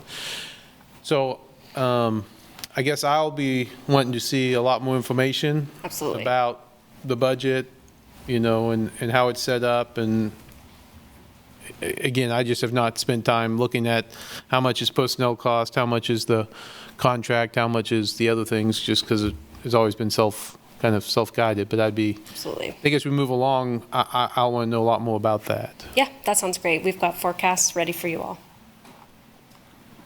So Felice, I know in the slides you had the drop-off that was like after 27, like 28. Is that based on projections that you're seeing on a federal level as it relates to policies? And like, what are some of those that you're hearing? Or what are some of those that are coming down? Yeah, we are projecting a dip in federal funds just from what we are hearing. The current infrastructure bill expires soon. We can hope that we'll be under continuing resolution for a couple of years, and then expecting, the current infrastructure bill was the highest ever, just not expecting that to continue into the future. Would it be possible to track ridership on one of these graphs too, so people can see what that looks like? Mm-hmm. And it would be interesting to know what the ridership looks like as it's been free compared to what it was previously when it was paid for, and like estimates going forward on what you think that's going to be. Absolutely. Yeah, we've got that. Cool. Any other questions related to this item? And maybe just one more. Could you explain how KU and the city coordinate that together? Yes, so we put out one RFP, but we end up with two contracts since we have different funding mechanisms. They have different controls for our two contracts. So they have a student senate process that they are, I believe, beginning to engage on now that will fund the KU portion of their routes. And those are routes 30 plus, and the city routes are 1 through 8, and 11 and 12 are the coordinated routes. We put out a single ride guide, and we want to look to the public like we're one system. Anybody can get on any bus. It's really important to collaborate with KU. This is getting a little in the weeds, but they submit to the National Transit Database. We get to combine our ridership, which makes us eligible for STIC funding, which is for essentially university and other medium-sized towns that aren't over the 200,000 threshold for, different items, but our partnership gives us more access to federal and state funding, which is great for a town of our size. This is in the weeds and we don't need to go there, but you can provide us what operating costs will be for the new station downtown? We can do estimates based on Central Station. Okay, that would definitely be. Yeah, we have staffing estimates for sure, and then based on Central Station, we've put some in. Because that's one of the bigger reasons we need revenue increases, right? It is certainly a reason, absolutely. Yeah. Thank you. Of course. And I want to just make sure we address in the event that we have difficulty agreeing to placing this on the ballot. I think it's important for us all to know the ramifications of accepting federal dollars and then discontinuing the program, what kind of financial impact that would have on the community of those dollars. Our subcontractor, I know, takes up a large portion of those dollars, and the employees that work there, for example, but most importantly, what it might cost us to disenroll in this program over time, because I know there'll be disassociation costs with that. There are, yeah, and anything that puts our federal funding at risk would put us at risk to re-engage with federal funding. We'd be set back quite a ways. We do have hundreds of employees who work for our contracted service provider. Everyone getting to work and to school on our services would suffer and take on more personal costs to themselves to be able to find a way to get there. Plus, we'd have to return all of our federal assets, which we would not be able to, get our full investment out of them if we had to do so. So we'd be in a bit of a tight spot. And was our split on the equipment, was it 80-20? Is it all still 50-50? Where are we at right now on the actual hardware? So different grants have different ones. So for the electric buses, around an 80-20 match. Our operational dollars are a 50-50 split with the feds.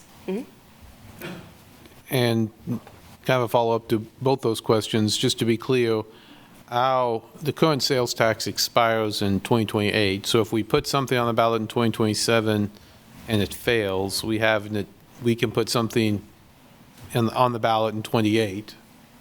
Yes. And keep out 10 years. So we kind of, by doing it this year, we kind of have two chances if the first one doesn't pass. Exactly. Yeah. And so, yeah, I guess a question I'll wait on that. I'm just kind of like, I guess what the risk would be to not do it would be we would take it and handle it ourselves, but I guess why wouldn't we do it? Why wouldn't we put it on the ballot? Well, I think that's a good question, why we wouldn't put it on the ballot. Yeah. But, I think the question is, do you put an increase on the ballot? Right, because they're needing 3% at this point in time. Theoretically, again, what you see in most cities is if we put something bigger on the ballot and it fails, then in 28, we put the 0.2 back on, knowing it is not as robust and we'd have to have service cuts, but we wouldn't have all the damages. Gotcha, okay. Took off the 0.05. Yeah, we already, took off the 0.05 before. We already reduced it. Yeah, we reduced it once. So typically speaking, what you see is given, in theory, try the 0.3 if we agree. If it fails, then you go back with the 0.2 the next year so you can still have some sort of system. If it fails, then you're out. Service. And either we have to general fund it or it's done. So that's typically the scenario that we'll consider. Makes sense, yep. So in general, I'm totally in favor of putting a sales tax on the ballot as long as we are providing as much information and education to the community, which I am very happy to help with in any way. And just a reminder to our public, sales tax are really our only opportunity to offset money spent in the community. It's sales tax does get paid by our community, but what we focus on predominantly is the money that comes in from outside of our community. So it's a way to offset community cost. I'm just reminding everybody, we'll talk more about that, I'm sure, but. Oh, yeah. Okay. Any other questions on this? Thank you. Okay, last area, if people have questions, any questions about the engagement plan or any questions there? Yeah, no, I definitely do. So, one of the questions I had around when we went through this last year was, when somebody fills out the balancing act, how do we know that they're from Lawrence or Douglas County, or does it matter?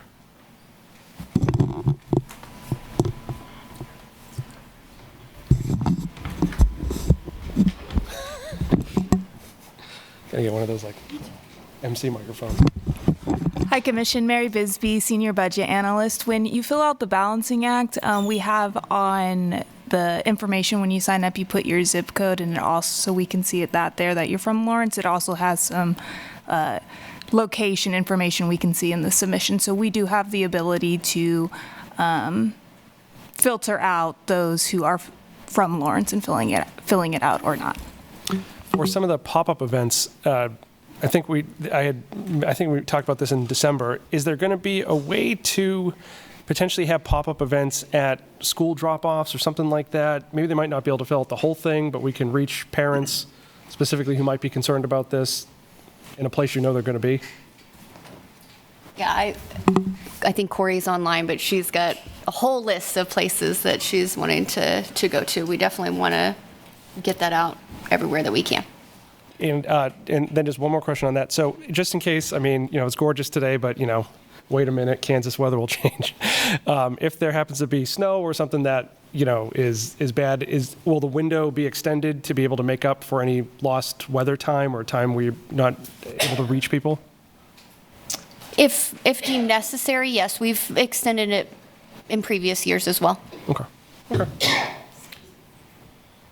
And if we don't get as many responses as we'd like, I think we've extended Correct. in the past as well.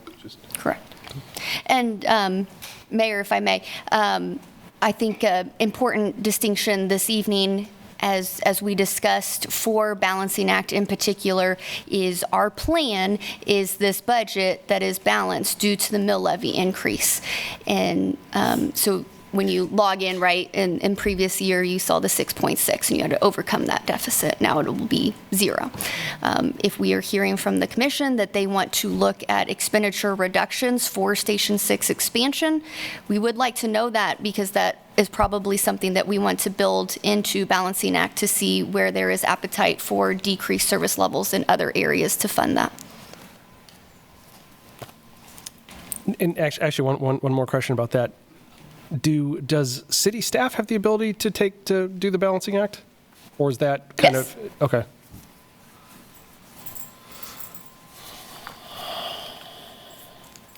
Okay, other questions on the engagement plan? Okay, last miscellaneous questions that we have not covered. Anyone have a question they want to ask miscellaneous before we open it up to public comment? Then my plan is, after public comment, we'll come back and then we'll talk about these 6 things in the same order and give our thoughts. So, I'm sorry. No. Mayor. So if we approve you going forward with this is it? There's not going to be additional opportunity to say, let's look at this? Or, No, there's a lot of opportunity. Because it's starting to feel, is this just kind of a marching order right now? Let's see how things go. Okay, I'm sorry, I'm just trying to, I've watched your process, but to be a part of it is different. And I want to make sure I understand. Yeah, I'd like to just make sure we are clear that it's important to put in or out a formula so that if people are actually considering not wanting to raise the mill levy, how to incorporate the fire station, the personnel into the budget without a mill levy, and what the costs, like we did last year for the $6.5 million. Right. I think that'd be a great way to approach it, because it's basically a deficit we're walking into if we don't have a mill levy. Correct. Okay. No, I think there'll be plenty of other opportunities, but I think the question is if, again, I'm not saying we are, if all 5 of us were against the fire station, well, stop talking about it, let's. Yeah, but I think we're all, no, that's not, I mean. unless you're against the fire, I mean. Yeah, I mean, so that's what we want to get out here. Not against the fire I know, I'm station not at saying all, you are. yeah, I'm just yeah. using it as an example.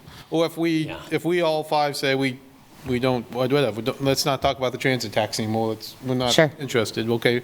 Let's get that out there, but. Yeah, and I wanted to make. A high-level thing, so. And I want to mention, Christine mentioned that we had kind of arrived at 3%, agreed to. It's more like we acknowledge that 3% would be what would be required in order to do this.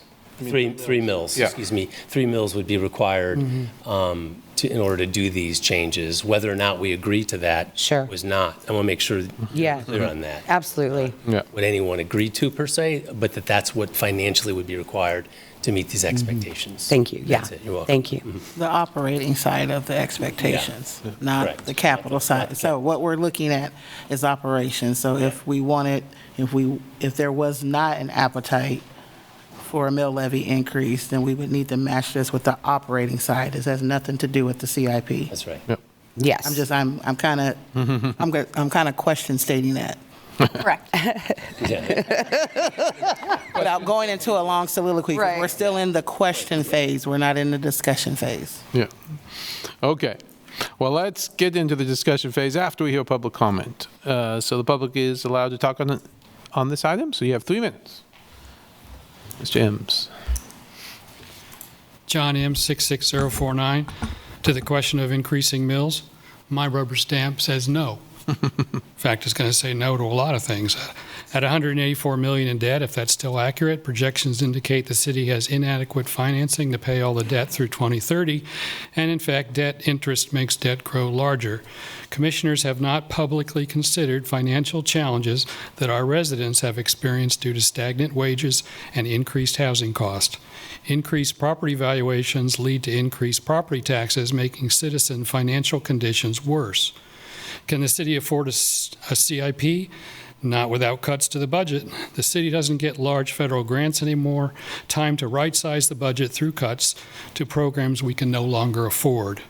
Can we afford a raise for staff given city finances? Perhaps if we have significant cuts in city budget elsewhere, we could reallocate money to staff compensation. Can the city afford pay increase to health care costs? Like so many older citizens in town, perhaps they should pay their own health care costs unless, again, savings can come from cuts elsewhere in the budget. If the city were a company, there would be layoffs.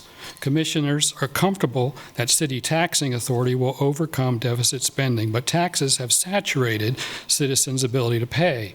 Commissioners should publicly discuss the financial impact that the city's services and budget proposals have on our community members, especially seniors. Many people in the city are retired and on Social Security and Medicare. As of 26, 12,171 seniors aged 65 and older are living in Lawrence. This represents about 12.3% of the population. Locally, about 49% of renters are housing cost burdened.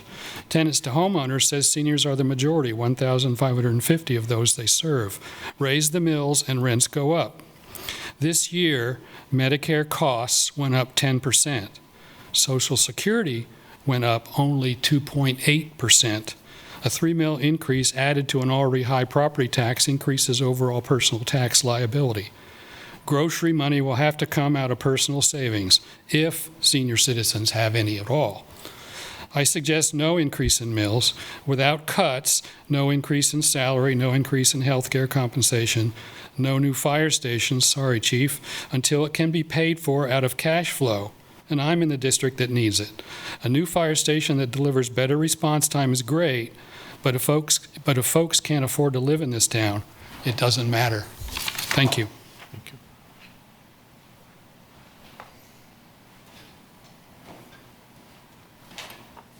Holly?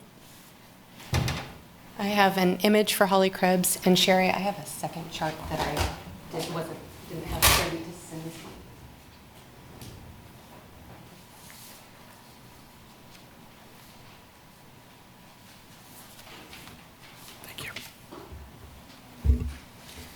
Thank you.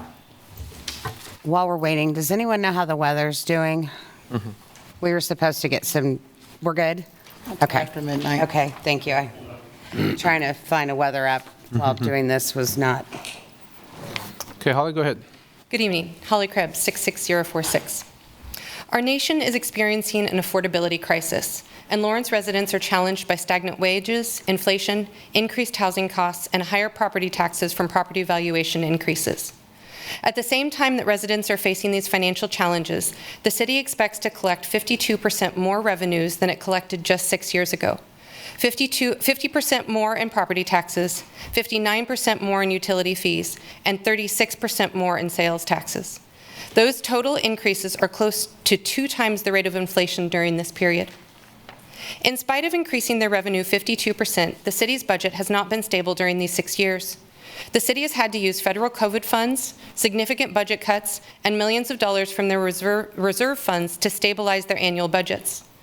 The city is now looking for ways to stabilize their budget while also making an important expansion to our city's fire and medical services. But its proposal suggests that our community cannot afford operating a new fire station without raising taxes. When a household exceeds their budget, they have to evaluate and reduce their expenses to balance their checkbook. Our coalition has examined recent city decisions that have contributed to overextending the city budget.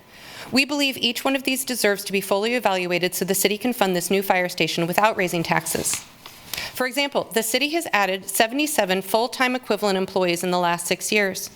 At an average of $120,000 per employee, those 77 additional employees could account for more than $9 million in expenditures. During this same period, the city increased employees' pay to meet market value rates. But our coalition's analysis of the city's 2024 payroll indicated that, per capita, Lawrence had 27% more employees being paid $100,000 than all of the Johnson County cities. For context, Lawrence's median household income is $65,000, while Johnson County's is $109,000. Lawrence also had 55% more $100,000 employees than Wichita, 65% more than Topeka, and more than double Manhattan's. The city has also added the Homeless Solutions Program, made the buses free, and taken out hundreds of millions of dollars in debt that will cost our community tens of millions of dollars more each year in debt payments. Our community has a big heart and wants to support all of these laudable goals, but our community is not rich enough to sustainably support all of them. One of the city's strategic plan goals is to provide access to affordable housing, but increasing property taxes reduces affordability for Lawrence residents. In your budget deliberations, please consider that many members of our community are already at their financial capacity. Thank you. Thank you. We can ask questions about this tax issue? Yeah, you can make comment about, you can make comments about the tax issue. Yeah, absolutely. I realize that KU doesn't pay any property tax because of how the state operates. How come you guys don't initiate a pilot program where they can start paying? Because between the $70 to $100 million that the city loses because of this, it absorbs in his pocket, my pocket, everybody's pocket. So there's other things that y'all could do to find money from KU because, you know, it's just my thought on that. Okay. Thank you. Thank you.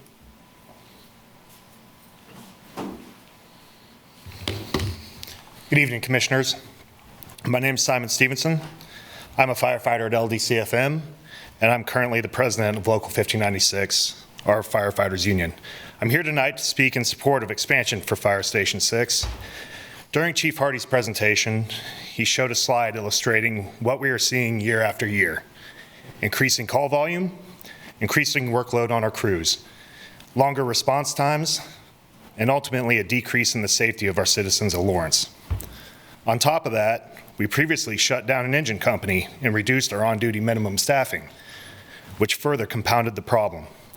That decision was made by a previous commission with the understanding that an expansion station would follow. The coverage map Chief Hardy presented tonight includes Station 6 as part of the solution.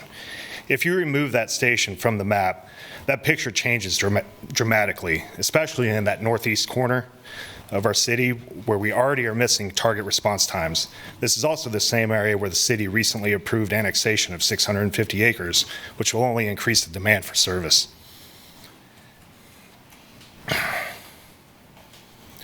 Expansion of Station 6 is not a matter of if, it's a matter of when. When do we join in our county partner and say, yes, we are committed to the safety of our citizens? When do we say, yes, it's time to build this station instead of pushing it further down the line, increasing construction costs, and eventually asking why has this project become so expensive, similar to the conversation surrounding the MSO campus? And finally, when do we say yes to properly staffing that station? Because at the end of the day, it is not an empty building that saves lives. It is the well-trained, committed members of this department who respond from it. I want to thank you all for your attention and for your commitment to the two vital services that LDCFM provides for this community: emergency medical services and fire protection. Thank you. Thank you.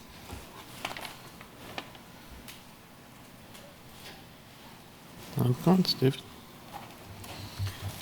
Hello, David Baston. I really want that Fire Station 6 also. I mean, just like he was saying, the costs of constructing that is going to go up a lot every year. I don't know how you can, I don't know how you're going to come up with the money. I mean, I've been up here, I don't know how long haven't been coming up here that long, maybe at least two, maybe 3 years, and it's always around budget time. I've did some exhaustive lists on how I think you could save money, and probably none of it was ever looked at anyway, so I didn't bother with looking at that again. That's your guys' job to come up with things that you could tell the city staff, because, I mean, you're the ones, if there's a failure in our city at all, it's your responsibility, because you're the one that tells them what to do. And I guess, I mean, we're just going to start holding you accountable for just that. I do have something to say on the transit, too. I've brought this up many times also about ridership fees. It doesn't say anywhere that you can't charge them.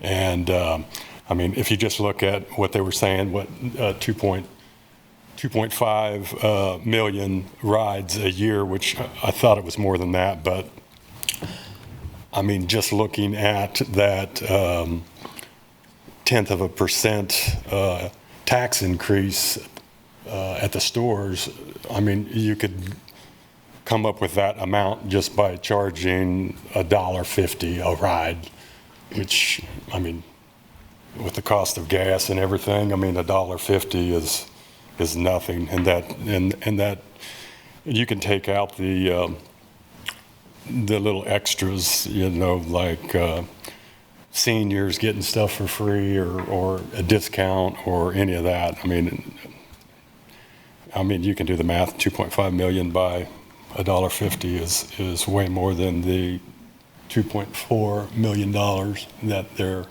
proposing. So,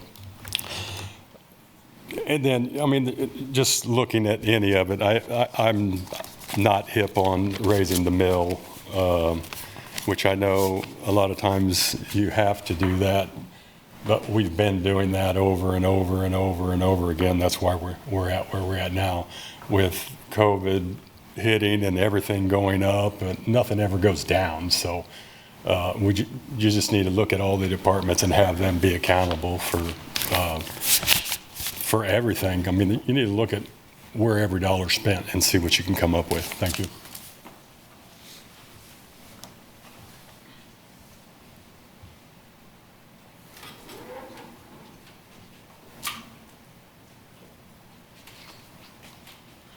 Hi, my name is Dominique. I'm from 66049, and I just want to thank all the commissioners for kind of breaking down some of the stuff. I don't understand any of the budget. I'm not going to pretend I do. The discussions that I've seen have been very helpful to see for me to understand, start parse through some of these things and get involved into understanding the process to begin with. Is it possible to look back at the slide of questions of policy? Because I forgot anyways, I was going to talk about the mill levy. Honestly, I don't really care if that gets raised, because when I was doing the calculation, it looks like it was about less than $10 a month for somebody who has a $300,000 house. We could talk about how the appraiser's office is increasing evaluations, but I don't think that's the jurisdiction of the city, if I'm correct, right? That is something that the county is doing. I do think that $10 a month for somebody's house is enough. It's not going to be damning somebody's budget.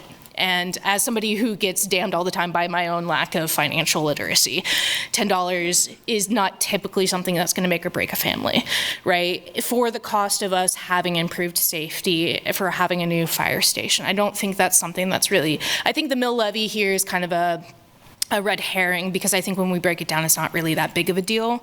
I do think we should put the sales tax on as soon as we can onto the ballot. Just get a feel, like Mayor said, if we fail it first time, we can have a second go.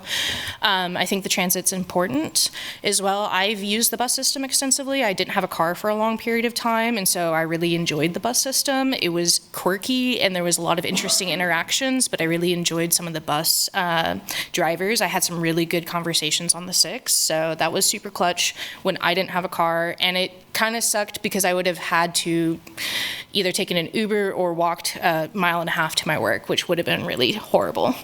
Additionally, I think that we should, if you could provide data about how many people get paid at different points in the city, I think that would be useful information. So how many employees are below 100,000, how many are above, maybe what areas they're going into. But generally, for workers' rights, I think the city is a way to induce competition into the local governance. So if the city is paying a certain amount, say they're paying, I don't know, an IT contractor $200,000 a year or something like that, then somebody at KU could use that as levy if they wanted to get a raise or something, theoretically, right? But I think it's good. I don't know. I think governance is not always about efficiency, and it's not always about being the cheapest option. I think it induces competition into the private sector, which I think has cannibalized itself several times, and I have seen that myself too as well. So having the local government, having workers' power, and keeping those wages up is good. Thank you.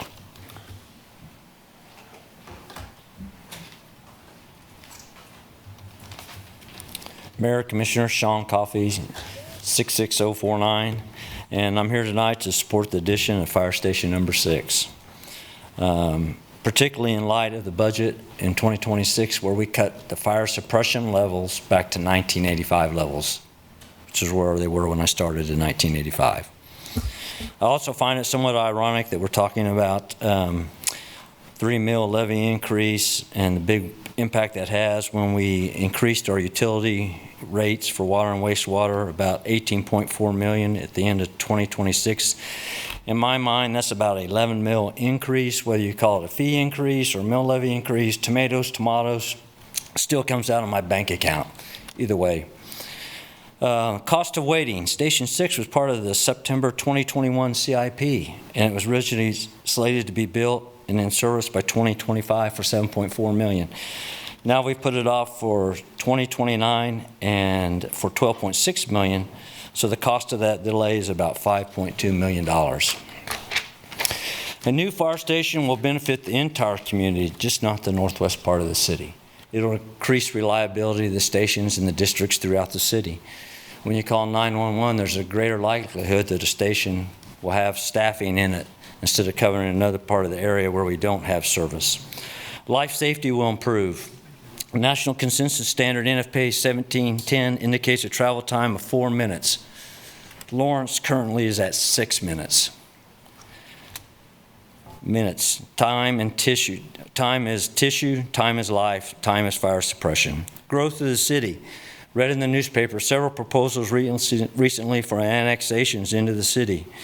We currently aren't meeting the national consensus standards as it is, and that annexations will only compound that problem if we don't build a new fire station. If needed, I support the mill levy increase for fire station number 6. As the former fire chief, I support it. I also support it for the positive impact on response times, for the impact it will have for the community, for the impact it will have on the health and safety of our firefighters. I support a proposed or projected increase to my property taxes as a citizen of this community. And finally, I had one question, and it was asked earlier, and I still don't have clarification on it.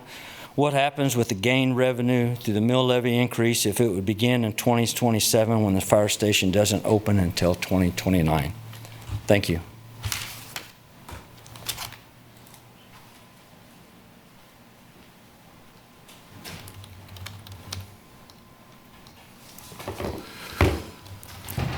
Commissioners, Nick Totten, 66047. I just want to run over a couple of numbers on the mill levy. What the previous speaker said is true. This is a complete red herring. The fact of the matter is that in 2024, our mill levy was 33.23 mills. We increased that at September of 2025 to 33.986 on a $100,000 house. This increase is $75.60 per year. It's the equivalent of $2-3 a month in property tax. That same year, the average home increased by 8%. That increase in property tax was $265.84 per year. It's a much different time frame. The Lawrence Board of Realtors has stated that since 2020, the average home value has increased by 10%. That's where all of our residents are being priced out at. There is not enough housing. When I told you 4 or 5 weeks ago when we were talking about the development process over by K10 and 25th Street, and I said, I'd love to see another 8, 9, 10 of these programs because it's going to lower property values, because that's how you keep the residents from being not priced out.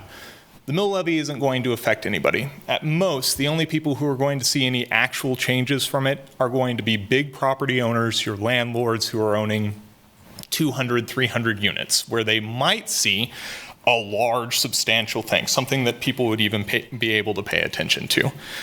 This 3 mills is nothing, and it fixes all the budgets it fixes our budget while it allows us to provide the services that we as people of Lawrence need.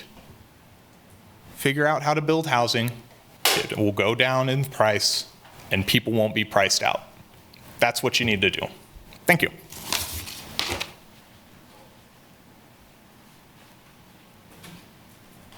Good evening, Mayor and Commissioners. I'm Rebecca Britton, 66049. For 12 years, I've been a part of this community, and largely I've been frustrated with the way that our tax dollars have been spent for most of those years.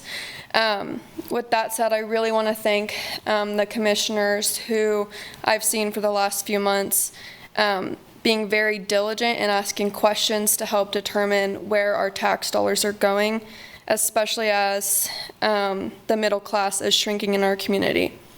With that said, you won't hear this from me very often, but I 100% support this tax increase and the new fire station being built. As West Lawrence continues to expand, I believe that we absolutely need to be able to keep response times low for fire and medical calls. Huge budget cuts have already been done pretty well citywide that affected everything, including our ability to have a fully staffed police department. And so for this reason, I also support the use of a mill levy in order to make Station 6 possible.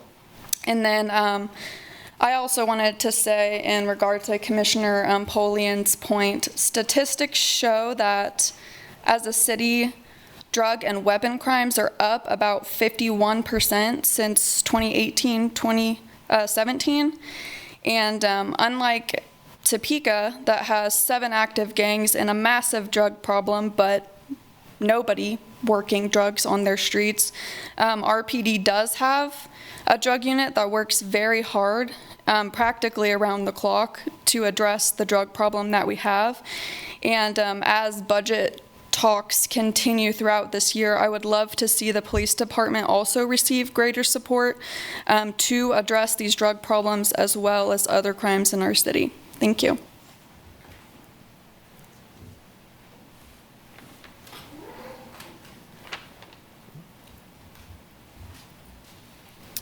Good evening, Commissioners. Courtney Shipley.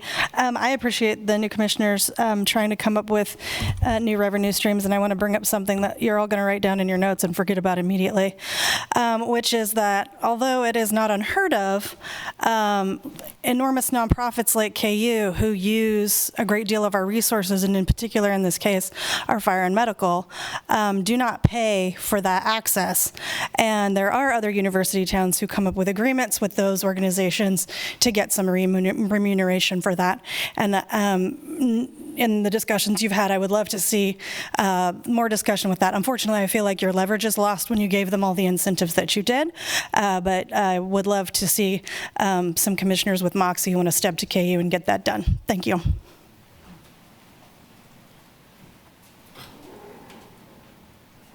Any other comments in the room? How about online?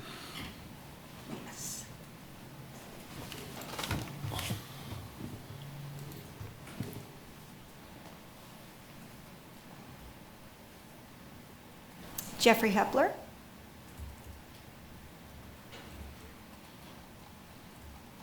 Hey y'all, good evening. Jeffrey Hepler, 66044. I suppose all I have to say is I hope y'all keep in mind this fire station expansion and the potential, the 650 acres we're potentially annexing over in Northwest Lawrence. I hope you keep that in mind when the question of what was formerly known as the New Boston Crossing and is now the 1059 project that is south of Lawrence comes into play, and how isolated that project is when we're already investing so much into the infrastructure where we are currently planning on building. Thank you.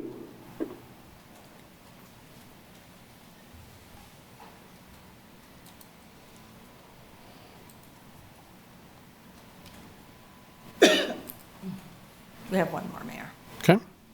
Tim Hamilton.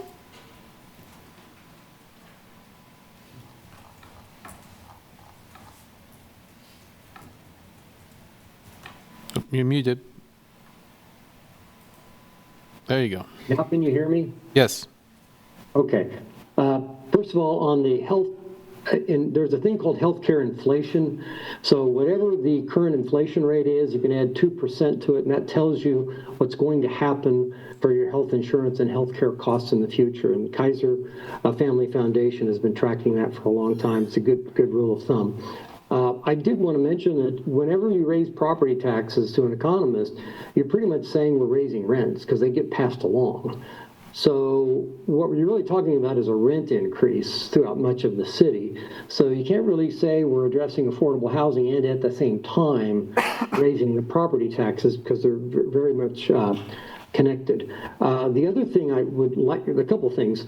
The potential of a recession coming up is something you really should look at a plan B for.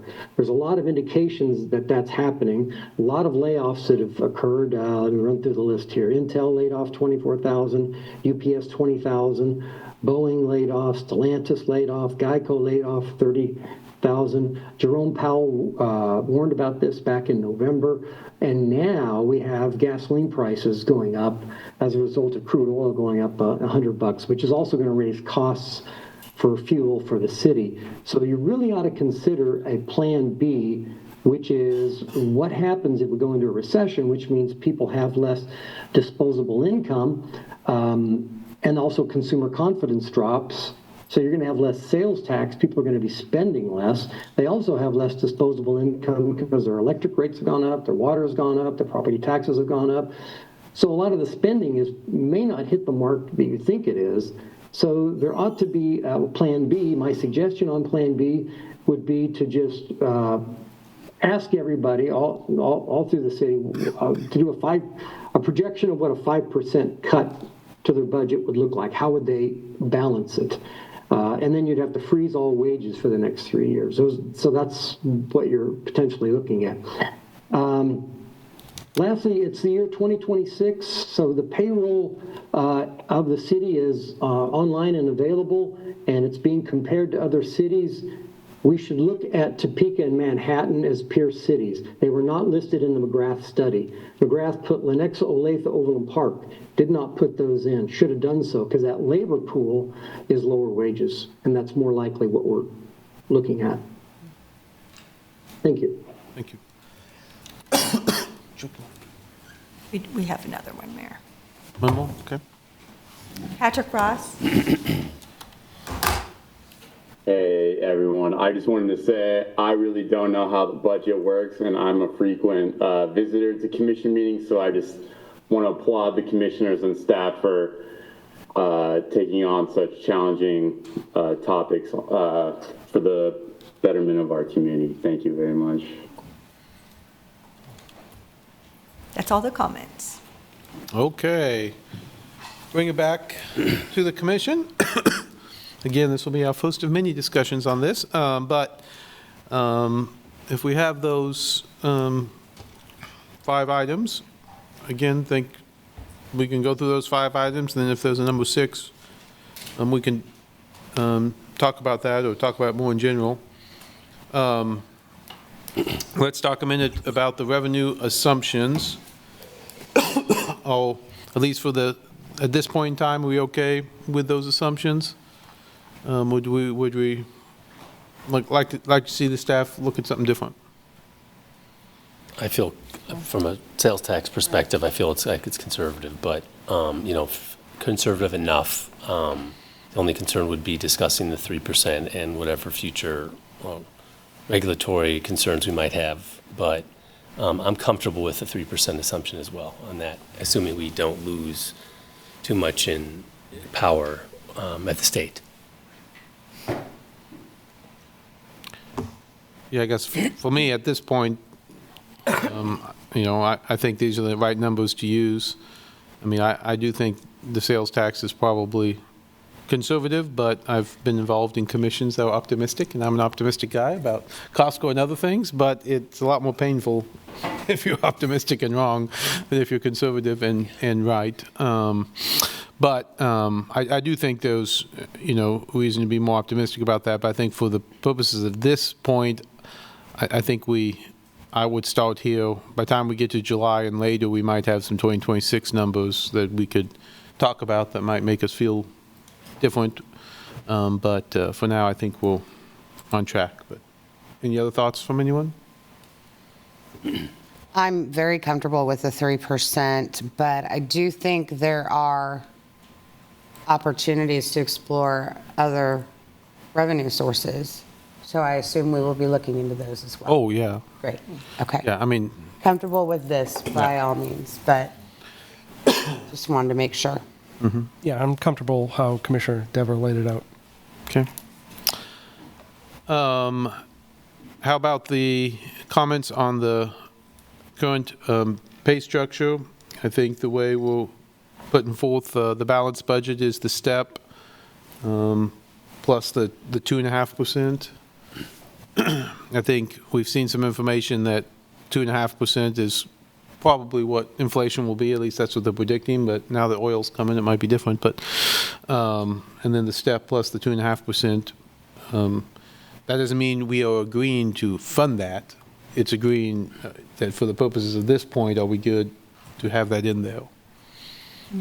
No, I don't disagree. We need to look at that and holding that, saying that a couple of years ago, we undercut staff that weren't part of different groups with that 1%, and that's coming back. And so we need to look at how do we create, not necessarily a net neutral, but how do we create that parity from what we've done when we cut understaff, when we didn't give them that full 2.5% that we did, like not as other groups had received in that same area. So I think we need to start there.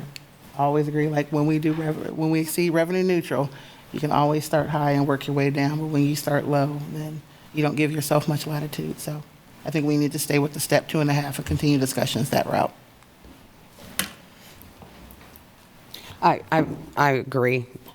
Just high level, just put all of it in, right? And then we have to work our way down, just with everything.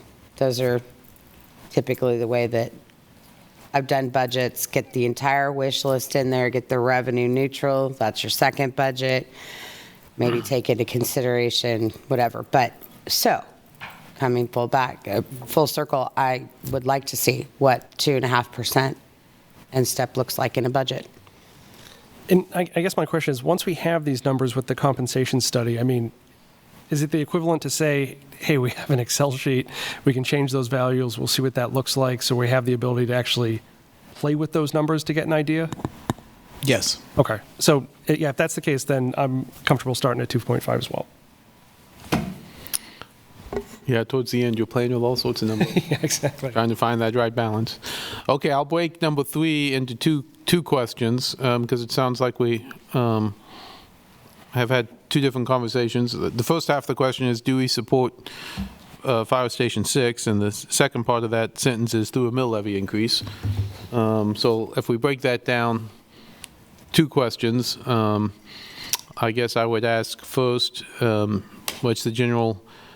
Do we want to push forward with that Station 6 expansion? So for me, yes. I mean, it's been going on since 2013. The fact that we just did this huge piece of annexation, there's other annexation on the roadmap. When we start looking at that 4 to 6 minute time, I am for it.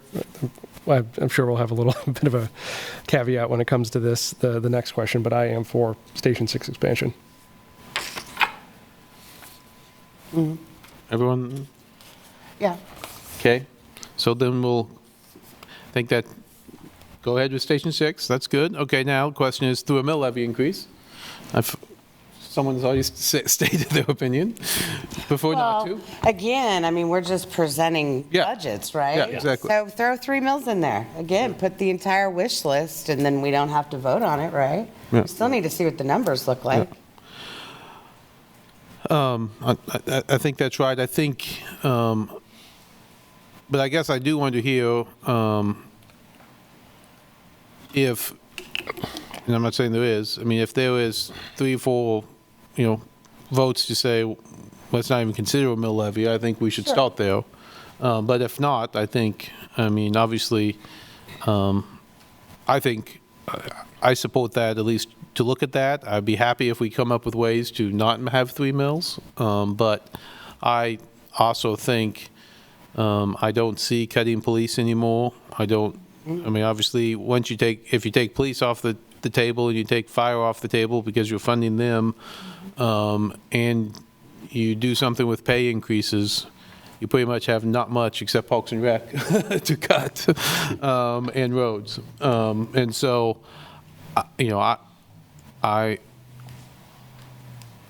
again, I'm open and certainly open to more revenue sources, and I'm open to hearing what others say about cost cuts. But generally speaking, I guess I'm with, all things being equal, Fire Station 6 is important enough that I would support a mill increase. So I know we've had revenue sources, additional revenue sources come up. I'm just asking commissioners who have brought that up, what specifically are you thinking about as it relates to additional revenue sources? So that's something that staff can start looking at as they're building out those scenarios for us that they'll come back with in April-ish. I do think we should look at pilots, for sure. The pilots are what? Like what specifically? So revenue, so you want additional resources from where? So like an example was if we didn't want to go with the ballot measure for the increase. So what would it look like charging for rides, for transit rides? That is an additional revenue policy source. What is it when we say additional revenue resources? What are we talking about? So that we can kind of get that going and putting that on staff's radar. Let's definitely look, we were going to talk about the funding sources for transit, right? At the federal level, which if we were to charge for rides, would we be affected? It might, because it's based on ridership, like our percentage match is based on how many people ride. So if you start charging, then you might drop down. This is my understanding, but I could be wrong here, but it's, once you get to a certain level, you may reduce in the amount of funds you're available to. I think I was told when I asked about why we're not charging Right. and what kind of revenue we could generate. I didn't think it was enough to offset the grant that we're getting, the money that we're getting from the feds by having a higher ridership. Yeah, so it's more the way it appears to me that, of course, they can step in, but that's kind of what I looked into when I came on to figure out why we weren't charging and how it was affecting our revenue. I was trying to look for Felisa's head, but it's trapped behind the big, yeah. Have you guys modeled that? Can you repeat the question for me? If you were to charge $1, $2, $3, have the assumption, what are your assumptions, right? We'll lose 1 out of 5 riders. Have you modeled that at all? Not with updated conditions, but we certainly can, and we can look toward national standards for that. There's information that we could do it. It is always estimated that you do lose riders. Sure. If you were to bring back fares, we have a public participation plan, so we'd have to go through a public process to bring back fares, so the public could, talk to us about fare elasticity through that as well. So Felisa, if that was the appetite of the commission for the 2027 budget as a cost balance to bring back fares, for you to do that public piece, when would you need to start that so that if we wanted to start that in 2027, we would have that information in hand? Yeah, we'd need a little bit of time. We took, the whole team looks different than it did when we had fares. We'd have to figure out, are we doing credit card only? Are we, there's a lot of research that would go into it. So that's why I proposed 2029. We'd make sure the contract was restructured to support that. So there's a lot of nuts and bolts that would go into it. Could we implement something quickly? Maybe. Would it go well? Would it have big consequences? Absolutely. So we're starting that research now. We need lead time in order to get to that. So we do. We need to know we can know what the scenarios look like, but you need that lead time in order to make it efficient. To implement it, yeah. Mm-hmm. And whatever numbers you could get would be appreciated. Mm-hmm. Absolutely. We can do the budget modeling faster than we could figure out the nuts and bolts of implementation. Of course. Yeah. Of course. Mm-hmm. Understood. Sure. Yeah. Please, sorry, do you know off the top of your head kind of what the fare box functions were previously? Easy questions since I'm not as much. Sure. Yeah, fare box collections varied. We did it cash fare box, and so there's a lot of conflict with bus drivers and passengers. We try to, not escalate right when people are getting on the bus, so we didn't have a great history of fare box collection. 1% to 3% of budgets, $200,000 or less, plus costs of armored vehicles for our $1 bills and cost of printing, staff time to deliver. So there's costs that go into that we could have as well. So it's, if we brought in 200, expect a cut off the top, or if we did credit cards only, credit card feeds would cut into that. But we can model that certainly. I'm sorry, Mayor, I'm sorry, that kind of tipped into the next bullet I wasn't meaning to, so that's if Elise. Thanks. Just going back to, I want to make sure I'm not interjecting on anyone's time. So going back to the mill, again, we start with that. I would say we need to possibly look at a mill +1 as we look at any type of legislative impact, and that can also flow into some transit impact depending on how the commission moves on what the appetite is for a ballot measure for transit. So we may need to be looking at a mill +1 in our discussions as we talk about exceeding revenue neutral. I think at this point, even if it's a 0.4 mil increase, it's a revenue we're going to exceed. So I think we need to move forward knowing that we are going to exceed revenue neutral to at least have discussions. And I think if we frame it as having discussions, then it takes a little bit of the sticker shock off of folks when we send out the notification for that. So that's where I'm thinking with, with that. Knowing that that 3 mil relates to operational costs, and we know that that's going to deal with a lot of the levels of service. As a commission, we also need to be thinking about that. So if we're saying that we're not looking at a mill, then we know it's going to look at levels of service. And so we need to remind ourselves of what the level of service was last year, what a step down would look like, what that cost impact would be, and we need to stick firm to that. I shared that last year, that we've gotten so used to doing more with less, and that we may need to get to a point where we are static on our levels of service, just so that we can stabilize where we're at, so we get a true understanding of what a level 2 service looks like in operation as it relates to our different departments. And that, yes, that's going to mean a reduction in different things. It may be a reduction in classes, not offering so many free items, a reduction in FTEs, all of those things. And so those are things that we need to be mindful of as the offset of not doing a 3 mil increase as it relates to a Station 6. Not saying that to sway anyone, it's just to make sure that we're bringing all of those to the table. So if there are commissioners that are very strong on that and not utilizing the 3 mil to address that, then I think it would behoove us to make sure that staff is building out those models to say, we need to look at how much of a reduction in levels of service, what that would look like in order for us to meet that cost piece. But I'm in the mind of it, we need to look at it from a possibility of a 3+1 if we're looking at the mill increase, and if not, then the alternative we would need to look at what it would be if we dropped a level of service on most departments as it relates to their operating costs. That's all. Other comments on that?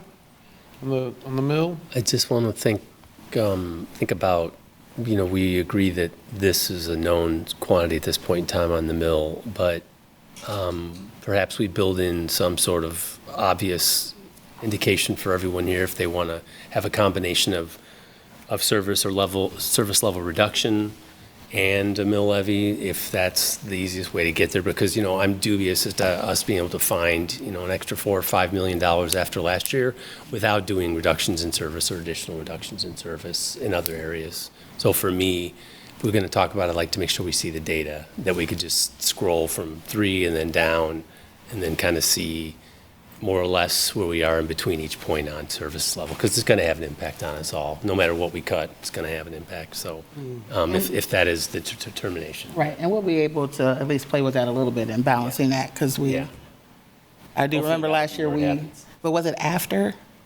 It was after you addressed the levels, then on the back end, it talked about the mill. Is there any way that can be built into it? I'm talking about. Can you repeat the question? Okay, so when you do the balancing act, like when we did it last year, it was balancing on the deficit. But if we're going in neutral, is it a way to, and maybe not so much for the public, it's more for us, how do we look at it from a perspective of addressing that from, if you wanted it to be like a 1.5 mil increase or a 2 mil or 3 mil, and how it's to the point of Commissioner Dever, doing it based on what would it look like if you had a 2 mil increase, it takes that into account in the deficit if you take it out of another level of service. Mm-hmm. That is very technically complex. That is not my field or my ministry, but that's something in my mind. I didn't know if it had the capability of doing that. I think it would be a relatively similar process to what we used last year, so multi-layer, right, where we put those programs into the tier where folks were willing to accept lower levels of service, and whether or not the commission agreed with those lower levels of service in those particular areas. Okay. And then I believe what we did was kind of brought like a menu, right, of what those pieces would be. I think we were doing it to build back at a certain level, right, but it'd be the reverse of that. Okay. That was a year ago, so I'm still trying to remember what pieces we had in it. But yeah, okay. Vice Mayor?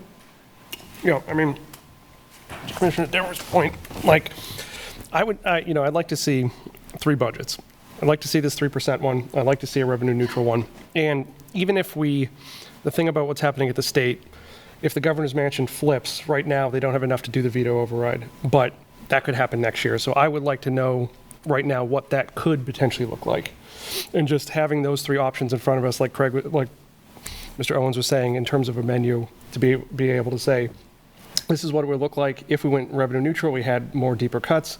This is what it would look like, with the 3% mills, what that could do for affordability for people who are in town, what that would do on a per individual basis. And just know those different options so that when we're out in front of the community having those discussions, we'll know what are the cuts, what does this look like, what are the different pros and cons.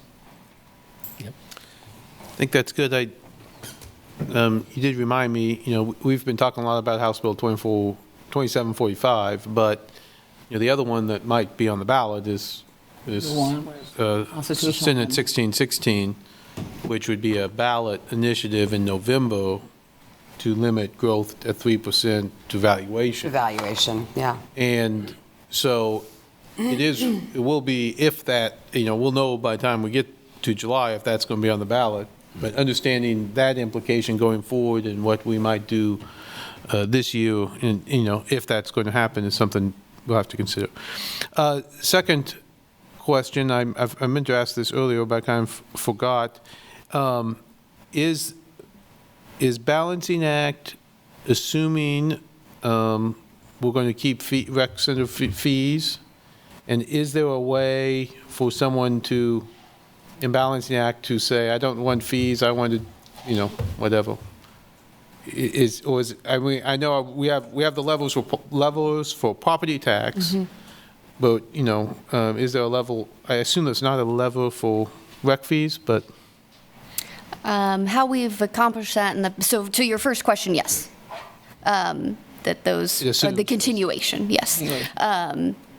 To your second question, how we have previously handled that is more just the general comments on whether or not there are support of those. I think we can ask more specific questions in the front. We can ask specific questions about it, but unlike the property tax where you could increase it and it would affect what the deficit or the surplus you have, there's not currently a way where, like, if you increase recreation fees, it would affect that necessarily. It also wouldn't. There's not a relationship between if you decrease the fees to the park's service levels in that aspect, so that could create a larger gap potentially, but we've managed that through doing, there's just an additional ideas box, and people can say, I would support recreation fees or I wouldn't, and we got some comments from that last year. Yeah, and I think, if we have I think if we're going to ask that question, I think we need to list the amount of money we generate from it, and, if you don't support, what would you offset, sort of thing. Okay. Okay, anything else on that one? And I'll circle back around to staff later to make sure you have enough clarity here, but we'll go through these next 2 and then any miscellaneous. Do we want to keep moving forward, at least with the discussions on the transit sales tax? Yes. Yes. I think so. Again, I think I'll want some more information about that and make sure we understand if it's, 0.2 to 0.3, could it be 0.275 instead of 0.3? I'm not saying I know the answer to that, but I'd be interested in that. But I think we need to move forward and putting something on the ballot this year. Everyone agrees? At least to keep having that conversation. Yep. Okay, anything on the additional ideas on the engagement plan? Yeah, maybe 2 at the rec centers. Just trying to find people where they are. And so definitely, even if we want to have a discussion, from you guys that are sent out to the commission, and, obviously we won't reply all, but, to do that, to kind of gather, new ways of thinking about it, I'd be open for that. And I do think, I agree with that. As we've continued to use Balancing Act, I think more and more people are jumping on to use it. They're understanding that we're looking at it, that we're using it, and that if that's one way for them to be involved, not the only way, but one way, but I think we have to continue to put that information out there. And I look forward to hearing Corey's plan on that. Okay, any other things we want to tell them as they move into the budget? I don't think It's open-ended. Okay, and I'll look, while you think about that, I'll ask Craig and Ally and others, you need clarification on something? Have we given you enough to work with, too much to work with? No, I think we have some good direction and the expectation of these different scenarios, but for purposes of balancing act, we need to pick one for initial engagement, and that's not to say it couldn't change in the future. So there's several ways to look at that. There's the budget as presented. I don't really like saying that because that's not what it is. The proposal, whatever you want to call it, which is flat and supported with this mill levy increase and an increase to the service level for fire suppression with that expansion piece. There is that same way, but without the mill levy increase, so you're at a deficit and you need to either raise the mill as the person participating or decrease services in other areas, or again, those pointed questions at the front in regards to parks fees, whether or not they residents support fire expansion, and then that flat budget that would not include expansion. The three initial ways I'm seeing it. There's probably others. So let me make sure, I'll summarize this, make sure I understand what you're saying. One possibility, and maybe the way it's done now, it assumes a 3% increase, assumes 3 mil. 3 mil. Correct, Gina. So assumes a 3 mil increase, assumes the fire expansion when we talk about levels of service. Yes. If someone wants to lower the taxes, they can lower that, and then they can lower the levels of service and pick that. So that's option one. Option two would be to say it's no mill increase, and if you want to add the fire station, you'd have to click on the mills or cut something else. Is that, I think it's a 4.5 million. deficit. Yes, 4.5. We start minus 4.5 million.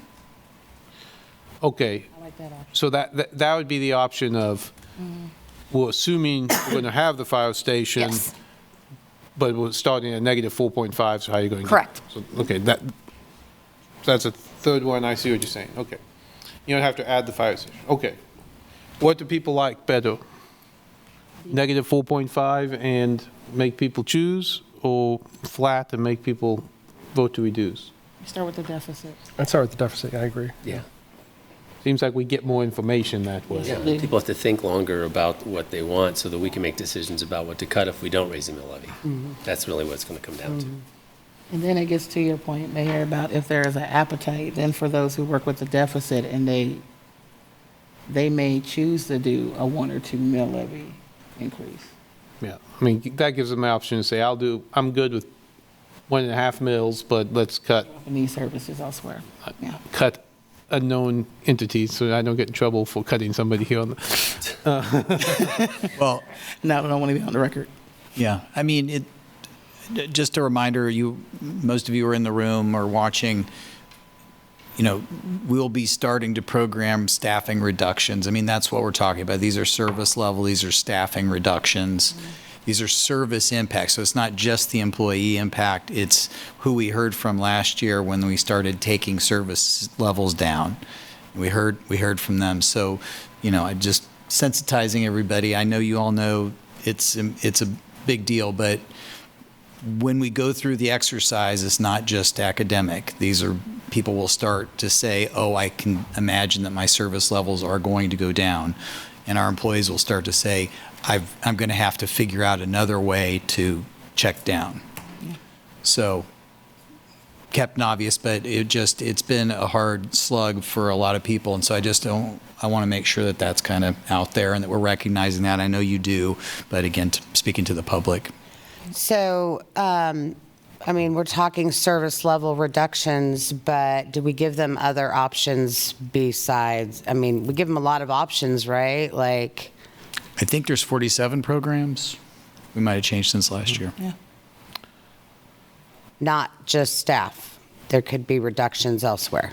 Yeah, but this is, I think, the honesty that we're trying to build in with this is that those almost always, it's a very service-oriented business. Almost always these go to people. It goes to, there's not a lot of commodities in there. So when we're saying we're going to find some money, so much of our general fund is salaries that it's very difficult for us not to impact staffing levels. And we've done that strategically and through, early retirement incentives and some of those things. So, but I don't think it's honest not to say, oh, we're going to do it and it's not going to have a staffing impact, because it almost always does, especially after the last 2 years and last year.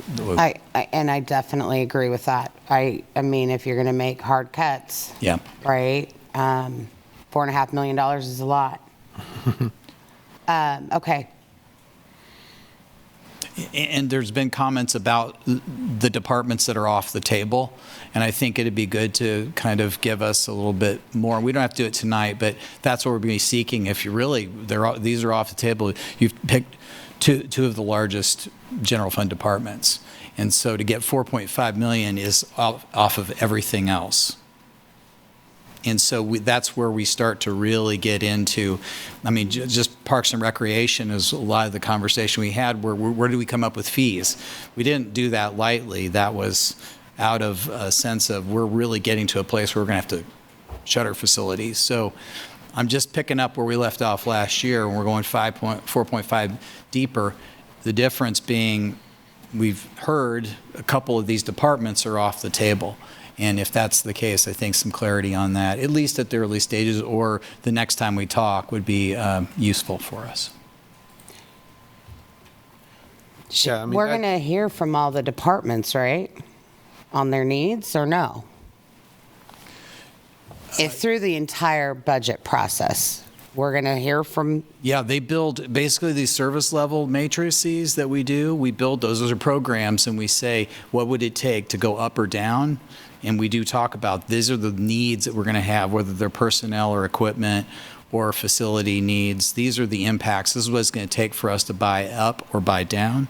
And that's how we express the impact of the service levels. Yeah, so I guess maybe I add to that. Talk about how you get to those service levels, because I think some people think we just kind of, I'm not saying you, I'm just saying some people think we just kind of throw some numbers out there and a couple of people in management pick some numbers and go through it. But how are the departments involved in assessing those service levels and how cuts might affect them? Yeah, about 3 years ago, we started using the matrix, and we really said what is the level of service that's realistic for a city like Lawrence on a rudimentary service, that we're even in the business, all the way up to what would be really the highest quality service that we could possibly provide realistically for a city like Lawrence. And then we built five versions of that. Then we asked them to price those out. And so we kind of get an idea of this is how much you go up or down. This is what this level of service as described would be. And so that's what we offer to the public, but those are all with departmental budgets. So in a way, we've asked them, exhausted as they may be, we've asked them to build kind of 5 budgets for every program, understanding that if that's what we pick and that's what gets adopted, then that's the number that we're going to kind of hold you to, with some differences. And these are, everything is an estimate in these simulations, but we're trying to really say that's how we're going to roll those things in to the budget that you adopt. And, so that's obviously how we got to rec fees, when they said, here's what we'll get if you take 18% from our budget. And we said, well, what's another option? Because we don't like that cut. And we ended up doing some rec fees so we didn't have to cut as deep, And so, I think there's always options as we look at what's this level of service. Is there another way to get there? Is there a way to have a revenue enhancement? Is there a way to cut the service? Or do we not agree with this level of service cut? How do we do that? So I think that's all embedded in there. But yes, I think, we'll hear from each of them as we ask, as we get to the budgets, okay, what does this mean? What does that really look like when you say we're going to cut this back? What does that look like, and how can we do that differently? And we have all those discussions. So you'll have lots of time for that. Again, I guess I I'm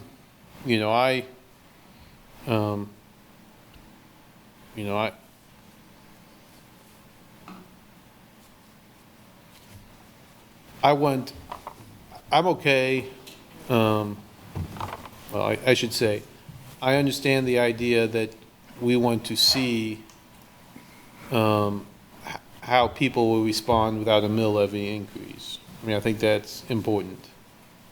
But I guess at least, from where I sit, I also want to convey, to many of our departments, I think we've cut a lot. And I'm going to be hard pressed to cut Parks and Rec further, police, certainly fire. That's where I'm at. And so, although I'd love to come up with a way not to have a 3 mil increase and still get the new fire station.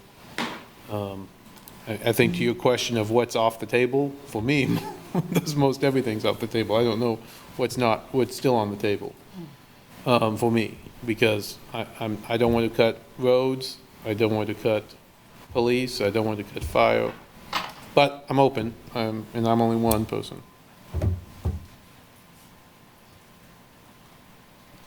So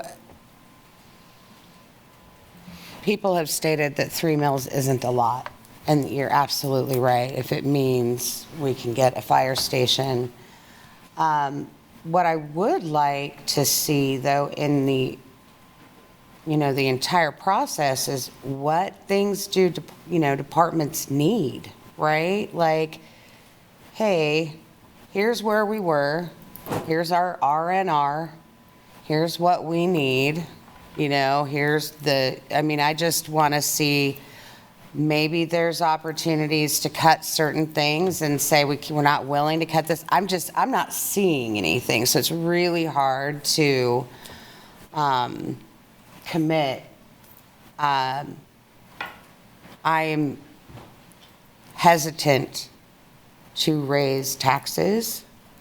I'm not going to commit to being open to it. I've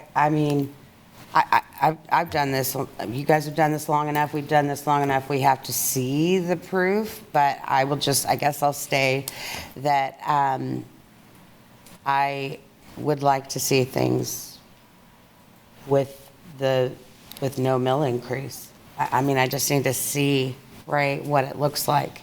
So Commissioner Pulliam, where would you want that to be? So if you're asking departments to cut, we know that if they're cutting levels of service, they're cutting FTEs. So are you wanting them to look at what services they can cut and what that looks like? Well, are you wanting them to cut supply costs? Are you wanting to, so you're wanting, because they need scenarios. So we just gave a scenario for balancing act. So what would be the scenario for cuts you were wanting staff to provide the commission? Well, do we have equipment expenditures? Do we have, I don't even see a line item budget is kind of, I guess I'm. So I get it with equipment. So there's a possibility of what equipment costs could look for those who have equipment. Are you looking at supply costs? Are we looking at service costs? Everything. Okay, so you're. I guess sorry to interrupt. So is that a percentage across for everyone? Because we did different percentages last year. So are you wanting staff to look at what a 10% cut across all departments would look like? And they figure out where to get that 10% from?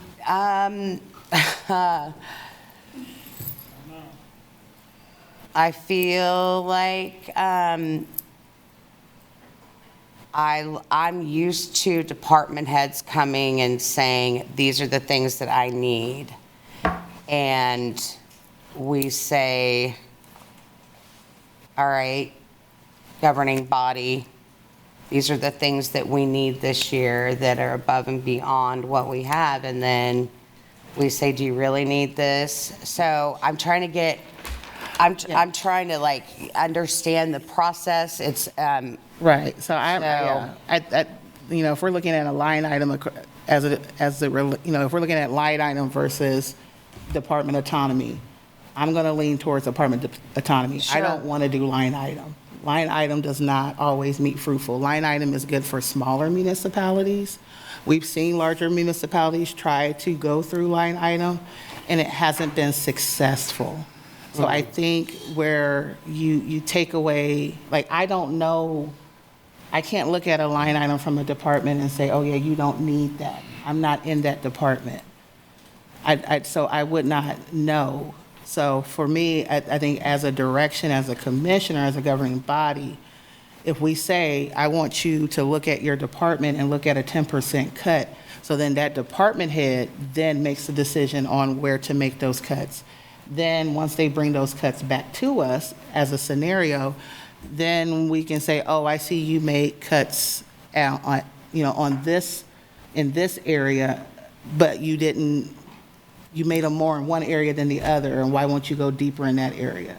So I'm kind of taking, I think we get too far into the minutiae when there's autonomy that needs to be provided to the departments. And so I think you get to the same path without having to do a line item by simply just giving the scenario to departments to say, hey, show us what a 10% cut will look like, what an 8% cut will look like to your department. So that could be, we're going to cut these different services, which means it's a loss of these FTEs, which means it impact these times of time, if it's that, or it could be the amount of staff we have on for certain things with planning and development. There's that piece. Because I'm not a line item expert in PDS, so I don't feel like that is a good use of the governing's time to go that far in the minutiae when it's more that we give them the direction of what it is that cut needs to look like. So I think if you were saying equipment, then for those who have equipment, then I would say that. If it's personnel, then cut personnel. If it's services, then cut services. I think that's about as line item as we would need to get. And if it's not that, then the alternative would be come back with show us what your department looks like with this percentage of a cut. So I agree. I definitely want staff autonomy, for sure. They know best how to run their departments. It's really high level, the budget that we provide. Really high level. Like, it's real tough to know any intricacies, and I agree, Commissioner Sellers. Getting too far in the minutia is not, I mean, I don't want to show line items. I stopped showing line items years ago. Because a lot of times people focus on pens and pencils instead of the bigger issue. Let's go with let's just start. How about that? You know what I mean? Because we can change through the process, right? Why don't we just start? How about that? And let's affect FTEs first. We'll go from there, and then we can see what else we can do. How about that? And I will acknowledge that, I'll speak for myself, not for my fellow commissioners. We lived through some of this last time, so you didn't, and so I think it's, you need the information. I mean, you need the information to make the right decisions. Well, I think, decisions are. sure. Yeah, so Yeah. I'm with you there. I think that also, I think staff's willing to get me in the weeds with the lens that I understand that nobody else really wants to, not that they don't understand it, but I can do stuff with staff on the side, right? So I understand better and can make better decisions. I don't mean to burden everybody, but I also want to be able to communicate with the public if they need it. I would like to help staff communicate if they need the assistance. So I'm happy to just proceed, but I do feel like we probably just need to proceed. So whatever you guys feel best. I do like the idea of a $4.5 million deficit to start. Start with FTEs. If there's any other additional things you think would be worthy that maybe department heads think could be included, fine. I'm good. I'm not going to stall I don't want to stall the process anymore. Anything else? No, I agree. That sounds good. Okay. Before we go to the, Go ahead. So when you say pilots, you meant they reference the KU. Is that what you're talking about? Payments in lieu of taxes that just KU or both universities?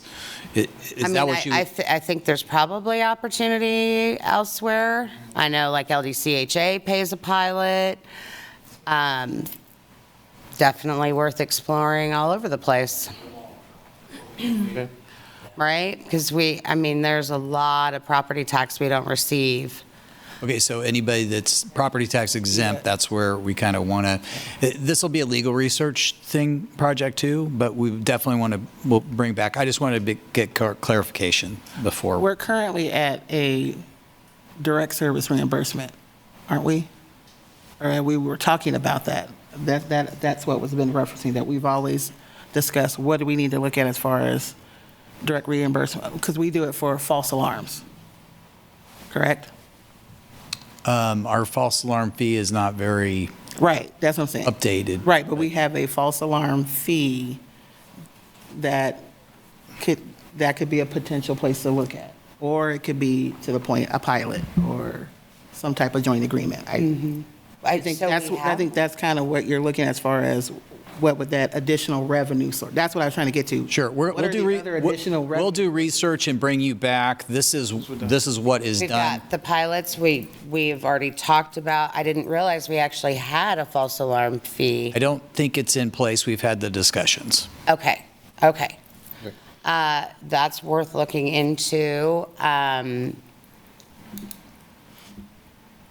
Potentially looking at really just evaluating services that we're giving maybe that we aren't getting fully, right? Without going into grave detail here. Okay. Okay, just want to get clarity on that. Great, thank you. And, okay, anything else? I'll just add something real quick before we'll take a break, and then we'll come back to our work session item. I would say again for the public, one, it is important to note that all of the nonprofits that do not pay property taxes, they all pay utility fees. And when people have talked about one of the reasons why have you increased utility fees as opposed to some other thing, one part of that discussion is KU pays millions of dollars in utility fees, but they pay no property taxes. The school district pays utility fees. Churches pay utility fees. They don't pay property taxes. So by having utility fees pay for certain things, including internal services, we are able to get entities like KU to pay us millions of dollars, which we wouldn't if we did property taxes. So another topic, another day, but put that out there. Okay, let's take. It's worth bringing it to the public at very bare minimum. So. Yes. Okay, let's take a 10-minute break. Then we'll come back with our work session item. Thanks.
We ready? Yes, sir. We are coming back from break, and we're going to start our work session item. Work sessions provide an opportunity for the City Commission to discuss items in greater detail. The Commission will take no binding action on items presented during this time. Work session topics are eligible for public comment. Members of the public will be limited to 3 minutes for comments. And who gets to kick us off? I will. Hello. Good evening, Mayor and Commissioners. I'm Christy Webb. I'm the Utility Billing Manager. Well, I have the slide deck. Okay, yep, looks like Kurt's doing that now. So tonight's presentation is going to provide an overview of our current cold weather practices and provide additional information if you want to consider a more formal cold weather policy. So do I have the ability to advance it in this? Yes. Okay. Nice, I do. Thank you. Okay. A formal cold weather rule is one approach communities use to clearly define when utility disconnections may or may not occur during extreme weather.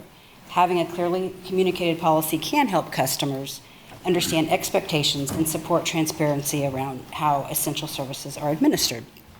The topic also intersects with the city's commitment to sound fiscal stewardship, utility revenues, support the operation and maintenance of critical infrastructure, and any changes to disconnection practices may affect payment timing, collections, and administrative processes. Hey, Chris, can you bring that mic closer to you?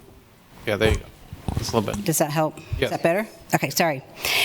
Tonight's informal presentation involves presenting both potential customer service implications and operational and financial considerations associated with utility operations. So, on this slide, this is just, I reached out to area municipal utilities just to see if they did, sorry, I'll stand closer, if they did have any policies. As you can see here, none of them have a formal policy besides the City of Olathe. The City of Olathe's policy, how that works is they will cease disconnections when the forecast calls for temperatures to be below 35 degrees within the following 48-hour period. They do still charge the delinquent processing fee of $50 if the customer shows up on the delinquent list. So they charge the fee whether they disconnect or not. And then they will attempt a disconnection as soon as the forecast calls for it to be above 35 degrees within a 48-hour period. So they don't necessarily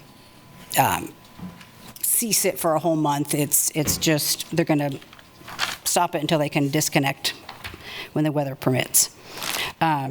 So I did want to talk a little bit about what we do now during cold weather. So while we do not have a policy, we do often cease disconnections if the temperature is going to be below 30 degrees for a continuous period of time. That mostly is to protect the meters, because we do, if we open the meter pits to turn off customers, we do run the risk of meters freezing, so we do want to protect that. And in those instances, sometimes we'll go out to the customer's door and we'll tag the door just to say, hey, you're due to be disconnected, but we don't actually shut the meter off. So that does incur a $25 fee, but the water stays on. But if it's extremely cold weather and it's more risky for the staff to go out and tag those doors, we might cease those too. So it's really weather dependent. If we are going to skip a disconnection due to the weather, they're not going to be picked up they're not going to be eligible for shut off again for another 30 days, because we're doing one cycle per week, and if we've skipped it that week, we're not going to go out the next week because we're doing a different cycle that week. So that's what we currently do. And this is our historical data for the last 2 years of disconnections throughout the year. But you will see those lower numbers in those winter months. It's not just for cold weather, though. We also do not do disconnections on weeks that have a holiday. So December, January, February all have holiday weeks. So those numbers also reflect that. But there was a reduction in disconnections in those months due to weather for some of those months. So if we were to enact a formal cold weather policy, There would be some implications. We would expect to see a spike in calls during reprieve periods as people are calling to sign up for that reprieve or make sure they're eligible, which can lengthen wait times for other callers. Temporary reprieves often lead to higher customer balances, which can make it harder for them to get caught up on in later months. So it's always something. We noticed that during COVID moratoriums. This obviously wouldn't be as long as that, but it is something to keep in mind. And that could also lead to an increase in staff workloads because managing modified payment plans or account follow-up requires extra time and coordination. So there could be some impact to that. And then this is more about the MSO impact of cold weather and what they do now. Good evening, Mayor and Commissioners. Mike Lawless. And I'm here just to give a kind of a brief summary of what our current field practices are when we get cold weather. And by that, I mean extended periods of cold temperatures, but it's also wind chill. And Christy alluded to that when she said we don't want to open the meters. So when we get very cold temperatures, wind chills, we don't want to open the meters because we will tend to freeze. Once you let that heat out, you don't get it back. And so, one of the things that we don't have a lot of that anymore. When we used to meter read, it was a much bigger problem because you had to open every meter every month when we were reading meters manually. Now with the AMI system, that really isn't as big of an issue, and really it is just for shutoffs. Where we would have that kind of where we had to open the meter lid, and so we stopped doing that. Same thing on service installs. We eliminate service installs when we get that bitterly cold weather. We don't want to leave the mains exposed for extended periods of time because that's hard on the materials. It's hard on the service. However, none of that applies when there's an emergency. So if we have a frozen meter, we have to open the lid. We may have to, if we have a water break, we'll have to dig up the main. But really, it's just emergency services. And then finally, when we do have that cold weather, we try to put out communications, whether that be through social media or press releases where we provide cold weather tips, whether it's drip your faucet, leave the cabinets open, things that just help to keep the meters from freezing. And so anyway, that's really what we do on the field operation side. And I think that's it. Yes, the end of the presentation. What questions you have for us? Yeah. Okay. Do we have questions? Well, it's more of a why not why. Since we know that, it looks like a lot of the different municipalities, their practices utilize the Kansas cold weather rule of that period of November to March. So, I think that should be something up for discussion, but just why haven't we ever utilized that? Since it's something that, most of the time, people who are paying water are more than likely paying electricity and or gas. So why not follow that same best practice? Why haven't we followed that same best practice? I don't think I can't answer why we haven't. I know when I stepped into the role, it hadn't been done, and it just really wasn't ever presented as to be implemented. We should consider this, we should do this. So, but I can't speak to historically why. Okay. I know we're not subject to the KCC rules, so. Right, no, we're not subject, so that piece. And then what payment plan options do we offer individuals? So we do offer payment arrangements now. That's new, starting last year. So if somebody needs a payment arrangement, they need to pay 50% of their past due balance up front, and then we will offer usually a 3-month installment after that. But if the balance is large enough, it might be a 6-month installment. Okay. Yeah. I'll jump in here. I was looking at the numbers of disconnects. Looks like, generally speaking, disconnects are up in 25 over 24. Yes. But we've been offering the payment plan in 25? Yes, yeah. Tell me I guess it doesn't look like the payment plan has decreased the number of Disconnections. Disconnections, but I'm not sure if that's just correlation or causation. What, are people using it? Has it been effective? So we do cap the number of disconnections we'll do in a week. So, so some of those numbers you might have seen in the past or from month to month, there could have been people that were eligible that don't get disconnected. So even though, yes, people are taking advantage of payment arrangements, there's probably, in the past, when we didn't offer payment arrangements, there were people that were eligible, just not getting disconnected. The other side of that, too, is that I would say probably at least a third of the people that get on payment arrangements or end up getting disconnected. They don't make good on their arrangement. Is it about a third? I'd say about a third. Okay. Yeah. But 2/3, so. Right, 2/3 are keeping it and not getting disconnected. So it's for sure been successful. Wait, I want to make sure I heard you correct. You capped the number of disconnect? Because of staff. Our staff can only go out in so many shutoffs in a week. Okay. Yeah. So it's just based on staff being able to go out? Exactly. There's only so many people that can actually go out and do those. And also, there's only so much call volume my staff can handle. Right. And because, boy, on those shutoff days, we've got calls ringing off the hook. Yeah. And I just want to be clear that the data that you showed here on the disconnections are disconnections due to neglect of payment. Yes, absolutely. Yep. They aren't related to, well, we don't really do too many other disconnections, but right. Okay. They're all for that. And so if we go forward and have a formal process, what does that give us that we wouldn't have had with the informal process?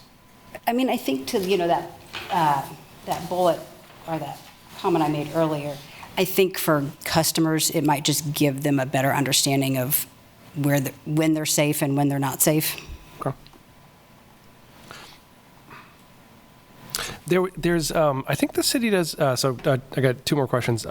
There's the thing where people can give more money on their bill as like a pooling thing to help other people. Is that, I've never asked a question about that, but I mean, in your estimation, is that successful? Does that money go out? Is that helping with disconnects? We're currently not right now. We're actually working in the future on looking at some partner agencies in the community. So I don't know if that's something you want to talk about. Yeah, so again, Rochelle Matthews, hello again. We have done a lot of system investment in our billing systems and in the customer-facing systems for water. So the great news is we have all the infrastructure in place to bring in those customer donation dollars and bring into the city. I believe my predecessor started that program in the COVID era. And so the infrastructure is built, but now what we're looking for is a partner agency or a partner in the community or in a place for some part of a place for everyone to help put those dollars in the hands of people that need them. I think because of the COVID era and our marketing campaign, we don't have a ton of people giving into that program currently. So it's harder for us to reach that critical mass where we develop enough dollars that we have enough to hand out that would do meaningful benefit to the community. Gotcha. And then the other one, you said call volumes are going up. I know we've been testing that new program that's a little more text out of magic. Virtual assistant. Would this roll into that? Potentially, yeah. I mean, I think it might take some time. I don't think it would be a immediate turnaround, but yeah, I think potentially it could. I'm going to ask this question a little bit carefully, but back in the day when I was involved in some nonprofit work, and there was limited rent and utility assistance. During the winter months, when people couldn't have their they couldn't have their electricity and gas shut off, there was more payments going to the city during that time frame because we were trying to help people not have things cut off. Mm-hmm. Do you see that at all? Do we get more utility assistance? From your point of view, do we get more in the winter months than other parts of the year? Or have you not really noticed that? I haven't noticed that, but I could do some additional research to see because those are what we call our social agency Yeah. assistance. So I could do some research to see if we see an uptick on that, but I personally haven't noticed I that. just wondered. Right. I haven't noticed that. Okay. I have a few questions. Okay. Thank you for all the work you've done here. First, how many zones do you bill? Four cycles. Got 4? Yes. How many total customers again? A lot of this is for public, but Yeah, about 35,000. 35,000, okay. Of the amount of shutoffs that you have a month, what percentage do you think would be your recurring customers? That's a good question. I would say 20 to 25%. Okay. Yeah. Who, you asked to bring this forward, is that correct? I think Commissioner Sellers. Commissioner Sellers did, okay, for customer purposes, I totally appreciate that, for sure. So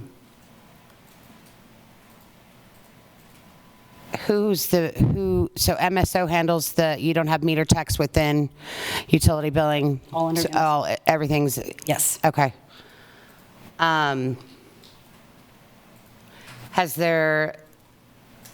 So I always come from the world, I would rather get their payment than go and disconnect. That's everybody's right. So really, how do you do that? You prevent them from not paying. Right. Sometimes you can implement punitive things, but 35,000, we've got a pretty low level of disconnects, honestly. Right. I think it's good if the customers need to know exactly where they would be protected. I typically try not to over-legislate these things to give you guys more flexibility, but if customers really need to know that, I just like you guys to be able to say, you know what, we can't disconnect this month. Yeah. You know what I mean? Or this week. I don't think customers are going to be upset if you don't disconnect, certainly, right? And always err on the side of caution, protect the employees. We have other ways we can disconnect next month, right? And I get it. I had 35,000 customers in League City, so it can be a lot. But I just wanted to make sure everybody is happy with that and whatever you want, truthfully. And I think, it was informational, but then we're putting it back in your hands on what. Question for Mike, maybe. And as he comes up, by the way, I just pulled the calculator out, and there was about 300 more more disconnects in 2025 to 2024, like 2,500 compared to 2,200. So when I made the statement earlier, it looked like more. I just wanted to say it's a little bit more, but it's not like it's double. It's so minimal, like 2,500 versus 2,200. So I didn't want to leave that impression. I guess, Mike, if we had a period of time like 3 months where we were not doing disconnects, tell me, I guess, what else would these employees be doing that currently are doing disconnects every month? I assume there's work to be done. I'm just asking the question. Yeah, so, I mean, right now, there are things that we can do that don't affect the system, like the meters, so we can exercise valves. We have air relief valves that need maintenance. When it gets that cold, sometimes the hydrants freeze. You'll have water that may not completely drain out of the bottom of the hydrant, even though they have a weep hole. And so we're out checking frozen hydrants to make sure that, in the event that there's a fire, that we can get water out. So there are other things that we can do besides just the shutoffs, I guess. And then I guess the reverse question of that would be, if knowing that we only can shut off so many in a week, I mean, do we have a concern that if we put 2,500 in 9 months, that we couldn't do enough shutoffs, we'd be overburdened, or do we think we could accomplish that? Are you asking, would we have to cram in more shutoffs and fewer months? I mean, I think we would still have that weekly cap because that cap's in place because of staffing. Yeah, that's what I'm saying. So then there'd be people not get shut off. would we, I guess I don't know what the weekly cap is. It's 50. It's around 50. There's, it's Math here, 25. 50, but you're still charging the fee. Yeah. Okay. If we shut off. We don't charge the fee if we don't shut off. We do charge if we tag the door, but if we don't go out at all, there is no fee. But you're still charging for water. Oh, yeah, we still charge for water, yeah, but we're not charging the $50. We have a $50 disconnection fee. And if we don't disconnect, but we go to the house, tag the door, let them know they're delinquent, that's a $25 fee. If you tag the door because they're delinquent, then it's, in order to get right, it's the $50 plus what they owe, and then are they paying a reconnect fee? Exactly, yeah, they do have to pay that reconnect fee, plus their past due balance to get reconnected. But they're paying the disconnect, the reconnect, and the past due balance. Right. So $50 plus a reconnect fee? So, sorry. The $50 fee includes the shutoff and the reconnect. So it's 20. I was like, So if you just tag it, it's, yeah. So if you just tag it, it's 25. There would not be a reconnect fee because you did not disconnect. Right. It's basically. But you had labor, so. Right. It's basically $25 per trip. right. Shut off. Yeah. Gotcha. Turn off back. So maybe to put numbers to the question I was asking, if 2,500, using that as a round number, of disconnects, divide that by 50 weeks, assuming we don't do it over Christmas and another week, that's 50 a week, which you said is how right. that math works. Right. But if you do 2,500 disconnects over 32 weeks, you have to do 78 a week. And make that happen. And I would say we probably wouldn't do that. Yeah, so I guess I'm implying that if we implement a cold weather rule that we don't do cutoffs for 4 months, that might actually mean we don't do cutoffs for 4 months and additional people don't get shut off because we don't have the capacity to shut them off, which might build over time. Now, that being said, if we look to KCC's policy for guidance, they don't just absolutely say no shutoffs for 4 months. It's definitely weather-based. And if you look at the weather we've been having, I would say at least half of the winter, if not right. 2/3 of the winter, is eligible. Right. So chances are those 4 months, maybe there's 8 to 10 weeks where we're not shutting off, but the rest of the time we're probably still shutting off. So that 4 months is the rule, and then the administrative pieces of it is we do it if the weather is under 30 degrees, 32 degrees. Right. This little so many days. Blah blah blah. Yeah, exactly. And we can, if we were going to have a formal policy, we could design how we wanted that. Okay. Other questions? I can open up for public comment, then we can talk about it. Nope. Okay, great. Okay. Thank you. Any member of the public like to speak on this cold weather item?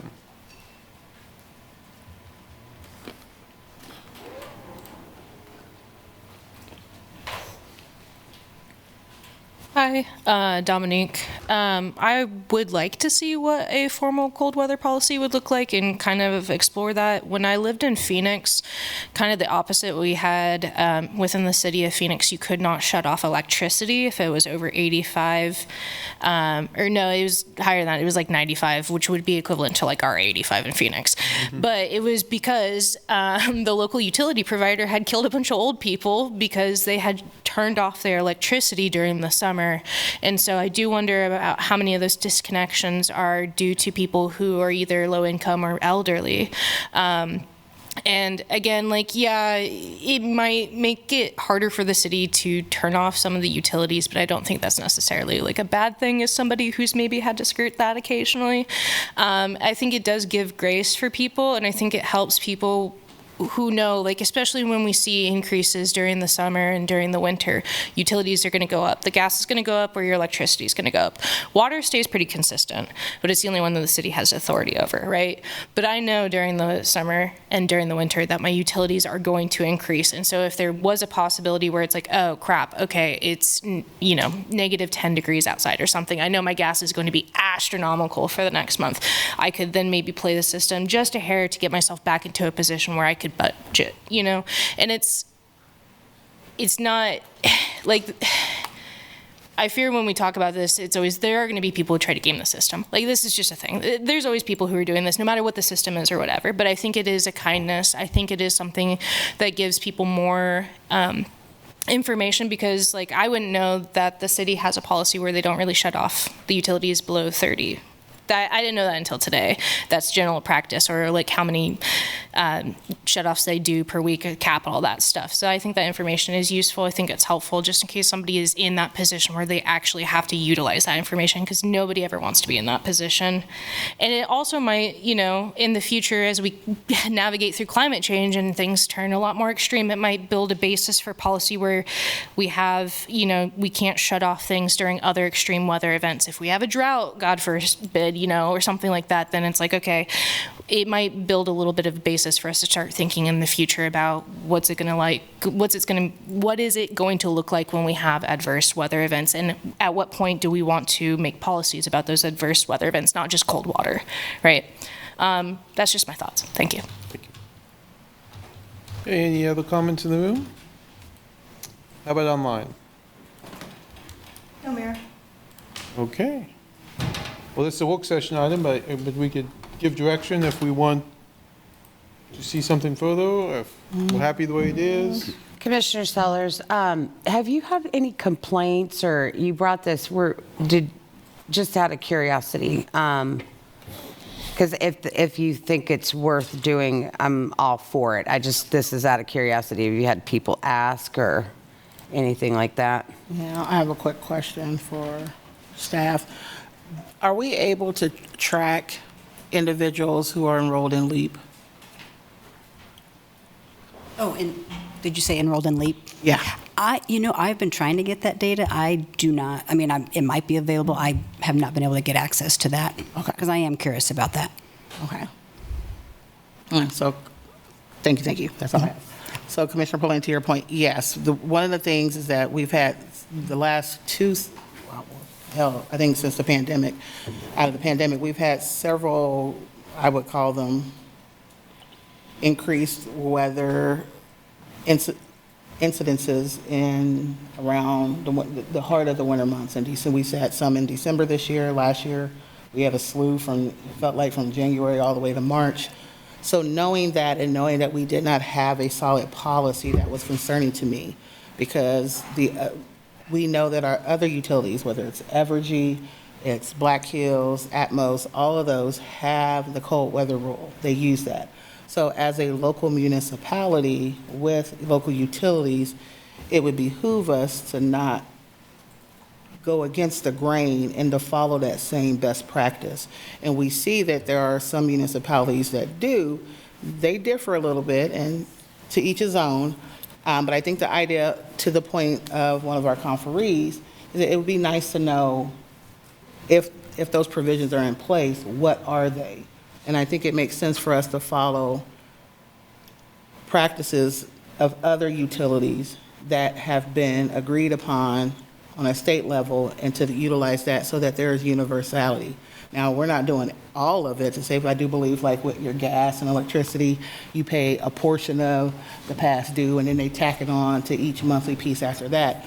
I'm not asking us to change that. I think it would be a beneficial to us and to the community to say, from November to March or whatever we decide, this is when the cold weather rule is enacted. What is the cold weather rule? It's when the temperature drops below this, so on and so forth, and you have a past due balance or whatnot, your service will not be disconnected.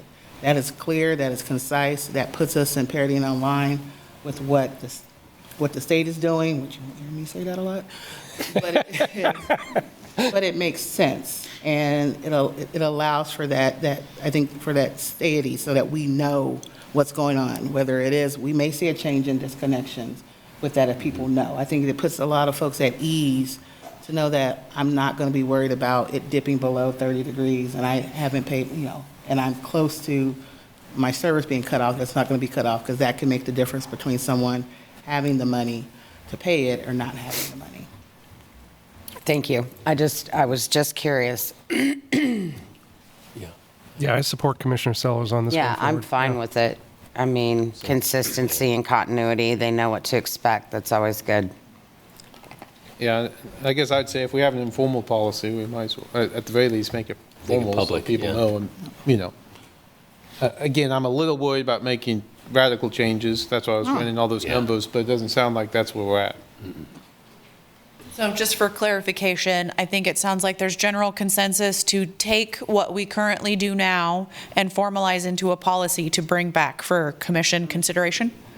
Yeah. Okay. Using KCC as best practice. Sorry, would that typically be a city commission policy done by ordinance?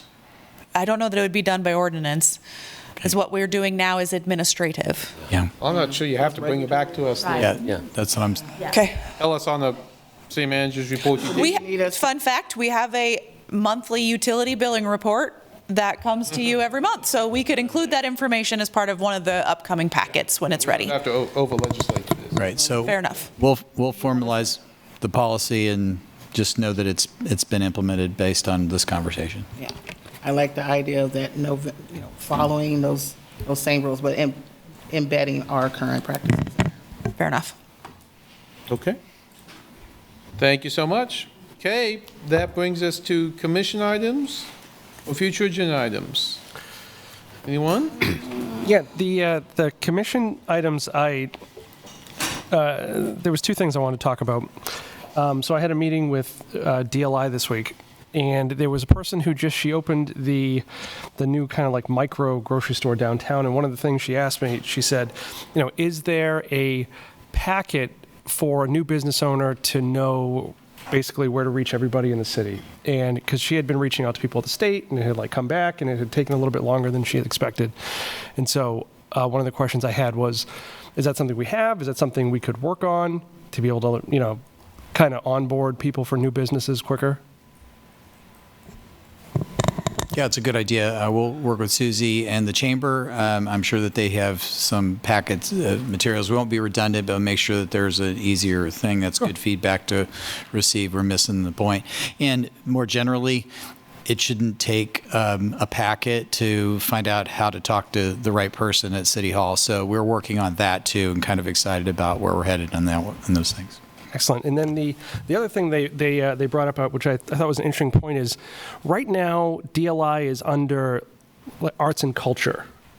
And with as many places that downtown are vacant, they had the idea of, can we move that over to like Eco Devo? Could we move that over to Susie so that when discussions come up on that front, they're tied into that more than on the arts and culture side? I thought it was an interesting idea. Well, discussions such as, because a lot of the discussions we have with downtown is about arts and culture. So are they wanting us to invest more into the economic development pieces of their businesses? Yeah, they weren't talking about, after they were like, you need to whatever money, I was like, no, we're not talking that. But, they were more interested to sort of get like the pulse, beyond the chamber of what, now that Susie's part of the team, like what she's seeing, and can she be plugged into, finding new businesses, homes downtown. And it's not connected to funding. No, it's not going to. I'm sure somehow. I'm saying if it's not right, because if it's not connected to funding, then I don't see why they would need to be under PES, Prosperity and Economic Security, to have conversations with Susie. Yeah. Yeah, you're about ready to go into a new strategic plan, but so it may look different. But the reason it's there is the unmistakable identity, or it was very explicitly expressed to us in the community when we're building the strategic plan that the downtown is part of our unmistakable identity, and that's why it's parked there. It's explicitly talks about the downtown, of a vibrant downtown. It's explicitly part of it, and it's part of our economy too. So it could go either way, and we definitely will plug Susie in. I know she's already been in conversations. Okay. You might contemplate that or take notes for when we build the new strategic plan. That would be something to contemplate. We've had these ongoing conversations with the Explore Lawrence Advisory Board, recognizing that there are intersectionalities of this. So they fall up under the unmistakable identity, but they do recognize that CVB does have an impact does have economic development impact. And so how do you, and that was a conversation that Kim led with her board, is how do we share those and identify those different relationships that we have with different outcomes, and how does that present itself in the strategic plan with our funding partners, with DLI, DLI is a funding partner. We do fund them as well as we do fund Explore Lawrence. Yeah, I think that they have similar issues, which we kind of have them under unmistakable identity, but they both have economic development impacts. So just continue that conversation. Good conversation to have. Yeah. Okay, other commission items? Just that I have to get home to kiddos. There's thunder and lightning. They're scared. So I'm not going to cover a lot. I just want to let everybody know that I am still looking into like a place for everybody. I am still meeting with people, still doing the thing. Also, I just kind of want to plant it in everybody's mind. Right now, and this isn't a decision that we need to make right now, but we put claims, we ask that claims are approved by the commission before they are paid. I'm going to probably request that we might tweak that a little bit. And I think that some of the public, I want to talk with public first. I think some folks are going to be stressed out about it. The reason I'm even bringing it is for a city our size, it's quite unconventional to pay claims after they're approved because we have so many coming through.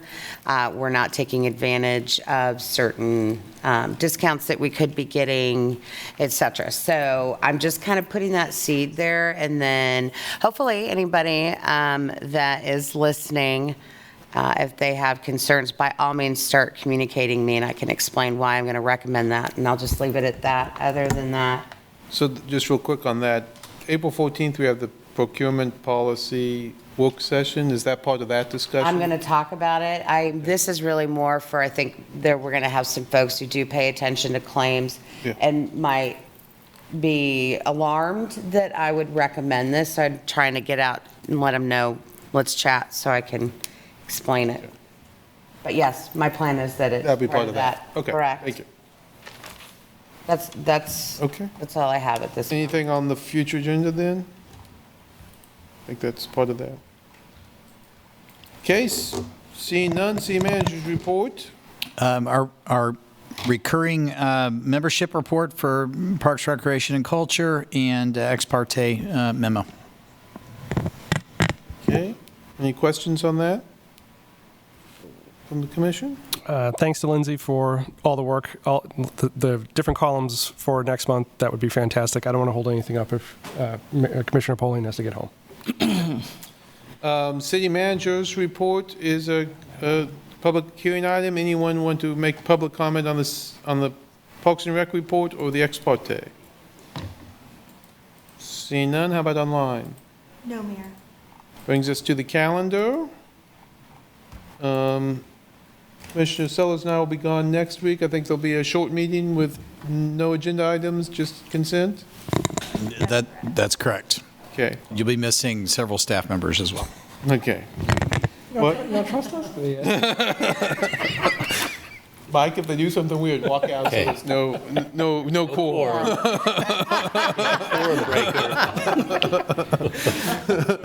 Please note that was on the record that the mayor said that. Okay. Mike. Okay.